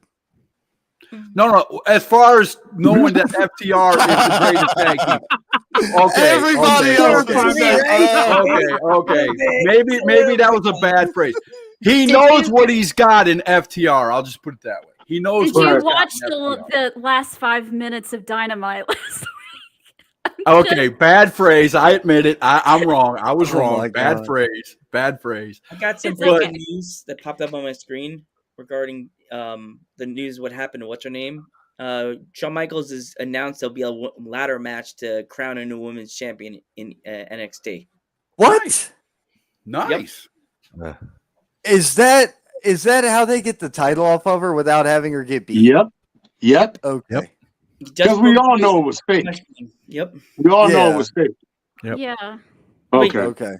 I thought that was real. I thought she really did get hurt really bad. It was part of their commercials for NXT. There's no way it was real. Well, the buildup was her over exuding herself in workouts with her. So when they got to the match, he took her to the limit. But when she fell, notice when she falls, guys, when you fall, pass out, you're not catching yourself. Right. She made it to where she pulled her hand in front of her face. I didn't see that. No. So like, I'm like, nah, that's a word. I mean, they didn't put Jerry Lawler's heart attack in the commercials for Raw, so correct. Right. No. Correct. We had somebody else chime in. Ray Dean has chimed in. He said, "Hello all. Tomorrow, King Adam Cole is back." What is up, Ray Cole? That's who I think is going to be the next contestant to go up against MJF. I think that's next in line. Really? Definitely. Yeah. There's the whole Britt Baker thing. I think he needs to get his feet underneath him in a few matches and stuff first before he give him a mid-card title first, because MJF's not losing that title. So if we put him in that's depreciating the value of Adam Cole. Yep. I don't know. I think he could have one of those matches where, even if he loses, he's still going to come out strong. You know with what I'm saying? MJF? Yeah. Yeah. Maybe. I don't know. I don't see it. Geek, you're over there shaking your head. What's up? What? No, nothing. I'm just listening to what's going on. It's just surprised that I prove news like that. Well, they copped up. Or they could run it for a while where MJF, gets disqualified for a while to make him look strong because he, in the back of his head, he might beat him. And, there's all, that's what's awesome about wrestling. There's so many different ways to book it. Yeah. See, but you're thinking with your mind. Tony Khan don't think like that. Oh, well, does he Tony even Khan's think? like, all right, seriously. This is the next match. You're going to lose. Then we're going to have a press conference. I'm going to break the thimble that was talked about a while ago. Us six could book AEW better than Tony Khan. Correct. Come on. Correct. Come on, man. Correct. I'm going to be honest. Going to be honest about that. I'm going to be honest with y'all. I don't think that there's enough cocaine in the local police impound for us to think like Tony Khan. Oh, God. How can we go from a I just got to ask this. How can you go from a great pay-per-view, awesome pay-per-view? I love their pay-per-view. And took an epic they're putting on TV, bro. I just don't get it. If all your pay-per-views are home runs and your weekly TV show still can't draw, your problem's not pulling off shows, because you can pull off a great show. You do it once a quarter. Correct. Once a quarter. Well, there's 4 pay-per-views a year, right, for AEW? Yeah. One per quarter of the year. Same thing with WWE, basically. I didn't mean quarter gram or whatever, quarter pound. Hilarious. I wasn't talking about Booger Sugar, dude. I was not talking about Booger Tony Sugar. Khan's getting excited. Stop it. Can he? Hold on, can he? If you're that high? There's this thing called dope ding. I don't know. I'm just saying, around this time last year, Eddie Kingston was one of the biggest baby faces on their show. And what is he doing now? He's on Ring of Honor, which I'm happy about. He's getting some time, because for a while he was doing crap, nothing. But he should be in the world title picture by now. It's not right. It's easy to see that Eddie Kingston should be the one to beat They're MJF. waiting. It's like they're waiting. They're just waiting for Arthur Ashe. That's all they're waiting for that big moment. Eddie Kingston versus MJF, MJF for the title. Arthur Ashe. When's Arthur Ashe? September.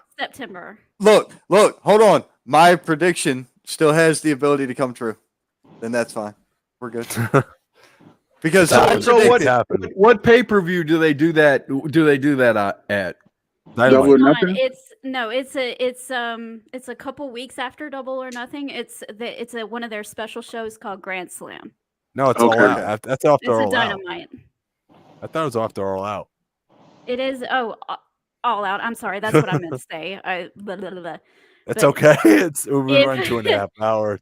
If you look at Eddie's social media, you can see that he's telling a story right now about how he's second guessing himself. He doesn't know if he's making the right decisions. He feels all alone. All of his friends have abandoned him, or how he feels that way. So he could be fumbling around for a little bit. Ring of Honor, he's trying to do something over there. It doesn't quite work. And then maybe he comes back to AEW in a triumphant fashion and go after MJF, and he finally has the confidence in order to win the world title. That's what I'm going to hope for. You know what I love about what you just said, Majestic, and this is going to be my last comment, and I'm going to have to go, guys. I got something I got to do, but isn't it amazing that we were talking about we all grew up watching wrestling, and it doesn't matter how crappy the owners are in making these storylines. These wrestlers are smart enough to go on their own personal accounts and make us invested, and I love that. I love it. I'm sorry. I just had to add that because back in the day, we didn't have that. We had to watch just what was on TV. You know what I'm saying? Right. Ray Cole said April 5th going to Long Island. Nice. You are too, aren't you? I may go too. I still got to get my tickets. I didn't get them yet. It was a false alarm, so I'm still getting. I'm still getting my tickets though. So April 5th, the homecoming of MJF, right there. Guys, overall tonight has been a badass night of discussion. It's been great. We went almost a half hour over, which I hope nobody at the network's mad, but things happen. If they cut us off at 10, I would have been fine anyway, because then everybody would have just piled into the socials and been beat and stuff like that, because that would have been funny. You can't expect to put a half a dozen or a dozen podcasters on a show and only speak for an hour or two. That's just impossible. Well, I mean, that's why it was originally just the 5 topics, but we got through that in 90 minutes. Can I just add something to the MJF and go ahead, yeah. Eddie Kingston storyline? It kind of reminisces of Homicide versus Bryan Danielson, when Homicide would basically double guess himself and say, I don't know if I'm good enough to win the title. He finally beats Bryan Danielson for the world title in New York City. So it's kind of like that Ring of Honor storyline, which happened at the first Arthur Ashe show where Eddie and Homicide shared the same ring. Who's Eddie's mentor and one of his best friends too? Homicide. So, that's who he lived with. Yeah. That's the only reason I want to see him and Claudio. That's the only reason I want to see him and Claudio, because he really don't like him. He don't like him in real life. It's him, Punk. He don't like Danielson. And I get it. That's why I like Eddie Kingston, because he's real. Like, he's not I'm a wrestler, but so what? I don't fucking like him as a person. Y'all look down on me, and bro, these people, this is why I get the way I get, y'all. I don't like certain people because you know them in the real life sense, right? So if Claudio looks down on people, you kind of get that from him. You kind of see that. Punk is a douchebag. Punk is a person I'd punch in the face. And I mean that. Now, Stavi, in defense, there's quite a few wrestlers that have Punk's attitude. There's quite a few wrestlers that have that attitude. No, I agree. But we see him, like, bro, I don't like Seth Rollins as a person. He's gotten better since he had a child. But, bro, some of them aren't nice people. No, they're not. And Punk is the douchebag. I won't disagree with you. Like, he thinks he's better than everybody. And it's like, bro, chill. There are a lot of wrestlers, dude. My favorite wrestler of all time, Bret Hart. He's the same way. No nonsense. Hey, if you don't say I'm the greatest of all time, get out of my face, because I am the best there is, the best there was, the best there ever will be. He'll tell you. And I agree with you that it makes you want to do this. I get it, but in the ring, we're gonna watch them because they're awesome. Eddie Kingston is lovely in person. Just saying. I bet. He probably smoke a blunt with you, bro. Like, I fuck with Eddie Kingston so hard, One of the guys I would love to meet in person is Xavier Woods. He's wonderful too. He is. I mean, I've seen him on YouTube. I've seen him. Awesome. I've seen him, everywhere you see him, even on live shots where fans are doing. He's the same person everywhere. It's awesome. He's just a great guy. Anyway, what are you thinking of, Scobby? You all looking up in the air like you got? Because I wanted to say I'm trying to think of other asshole wrestlers, guys. Like, I met Sid Vicious back in the day. He was great. I met Cody Rhodes recently, he was amazing. Cody's wonderful. I love him. I was like so many people. But I feel like, yeah, I love Eddie Kingston. I want to meet him so bad because I feel like he would be the dopest person in the world to me. Like, yeah, as far as wrestlers. I got to tell him my story about him, you know, that time in my life, and he stood there, and this was at a fan fest too, right? And there's people behind me in line, and he stood there and held my hand for 10 minutes, bit down like that, talking to me about depression, anxiety. That is awesome. And all of that kind of stuff. And I was looking around and I was like, oh my God, I'm holding up the line. He was like, don't you worry about that effing line, that we are talking about something way more important than professional wrestling. I love that man. He can do no wrong in my book. So that's awesome. It's a cool thing you brought that picture up because I was going to get it and put it on here. I'm dead sure. I was getting ready to go grab it then. Dude, are you smoking something? You done lost your mind. All right. Well, guys, I'm going to get out of here. It was a pleasure being on here and talking with all of you. You guys are all great. And if you guys don't watch every podcast that's on this screen, you're just wrong. I'm just saying. Just tell Correct. We got to team up, all of us. We got to start teaming up more. Exactly. Hey, look, we can definitely team up some more. I got no problem with that. Y'all, they're still running. So while you're here, while you're in the fans, you know, you guys are still watching, hop on over to the Lowdown Podcast. Go catch up. Elliot was here earlier. Shane was unable to make it. Jonathan was unable to make it, but he was popping in right at the last minute. Go check them out on the Lowdown Podcast. Go give them a follow. We've all announced all of our socials. Everybody knows where to find all of us at. You guys, y'all want to say thank you and good night on the way out? Well, thank you. Laura, go first. Whoever people on the bottom go first. Then we'll go. Yeah. Me? All right, thanks, y'all. Stravy Stones 143. That's the YouTube. Stravy Stones everywhere else. Stravy Stones 143 on Instagram, Twitter, all of that. STRAVISTONES. The show is called Ringside with Strav. If y'all need logos, if y'all need flyers, whatever, hit me up. We'll talk. They're very cheap. I'm not doing $10. And I do nice logos. They'll tell you. I'm working with Saint right now, and the newly crowned double champ, Mr. Brino Royce. Love him. Love him. Yeah, so I'm working with him on some stuff. When it pops, y'all go love it. Trust me. I've already seen some of the prequels, my friend. Yes, sir. Okay, so you know it comes through the director, right? It has to. But yeah, man, like I said, Stravy Stones 143 Ringside with Strav. It's been a pleasure to be with y'all. All of y'all follow me. I want to do stuff with all of y'all shows. Everybody, like the wrestling community is its own universe, just like Marvel and DC and all of that. And we got to come together. You know what I'm saying? We only gonna be as big as what we make each other. So let's do that together. Or the Avengers is what we are. Facts. Can I be I just want to be Spider-Man. Well, I mean, I used to have the beard cut like Tony, so I mean, I would have been fine. There we go. Hey. I always say you're Iron. I say you're Iron Man the Saint because you started it all, man. You know? There we go. Yeah. That works.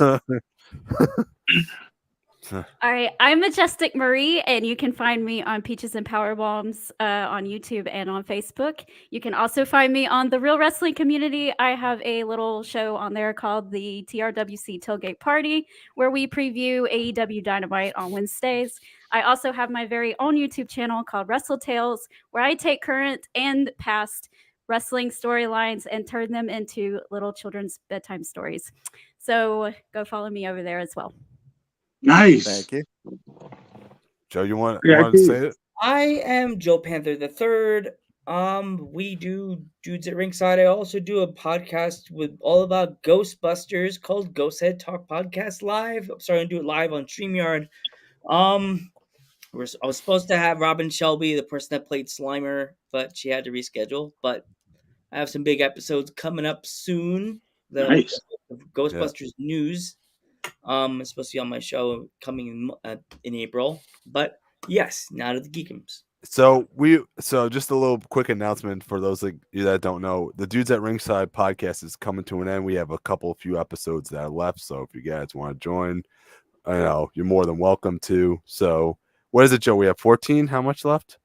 I thought it was 14, but I could be wrong.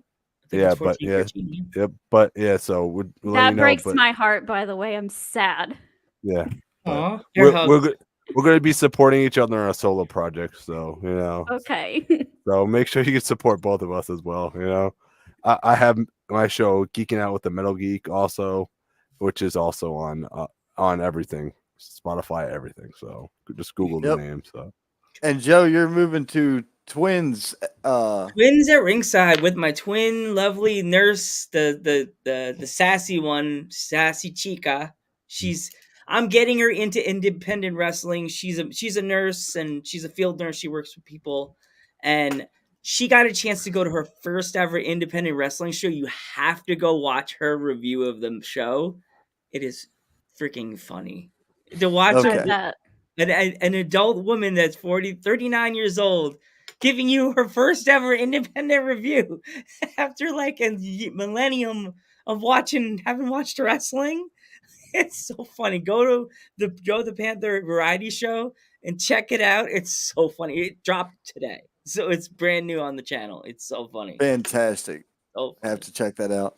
All right, and like I say, Majestic already mentioned TRWC. That's the home base for all my stuff. But you've got the Thursday Night Indie Spotlight, focusing on indie wrestling here in the Carolinas and Southeast region, as well as wherever else my travels take me.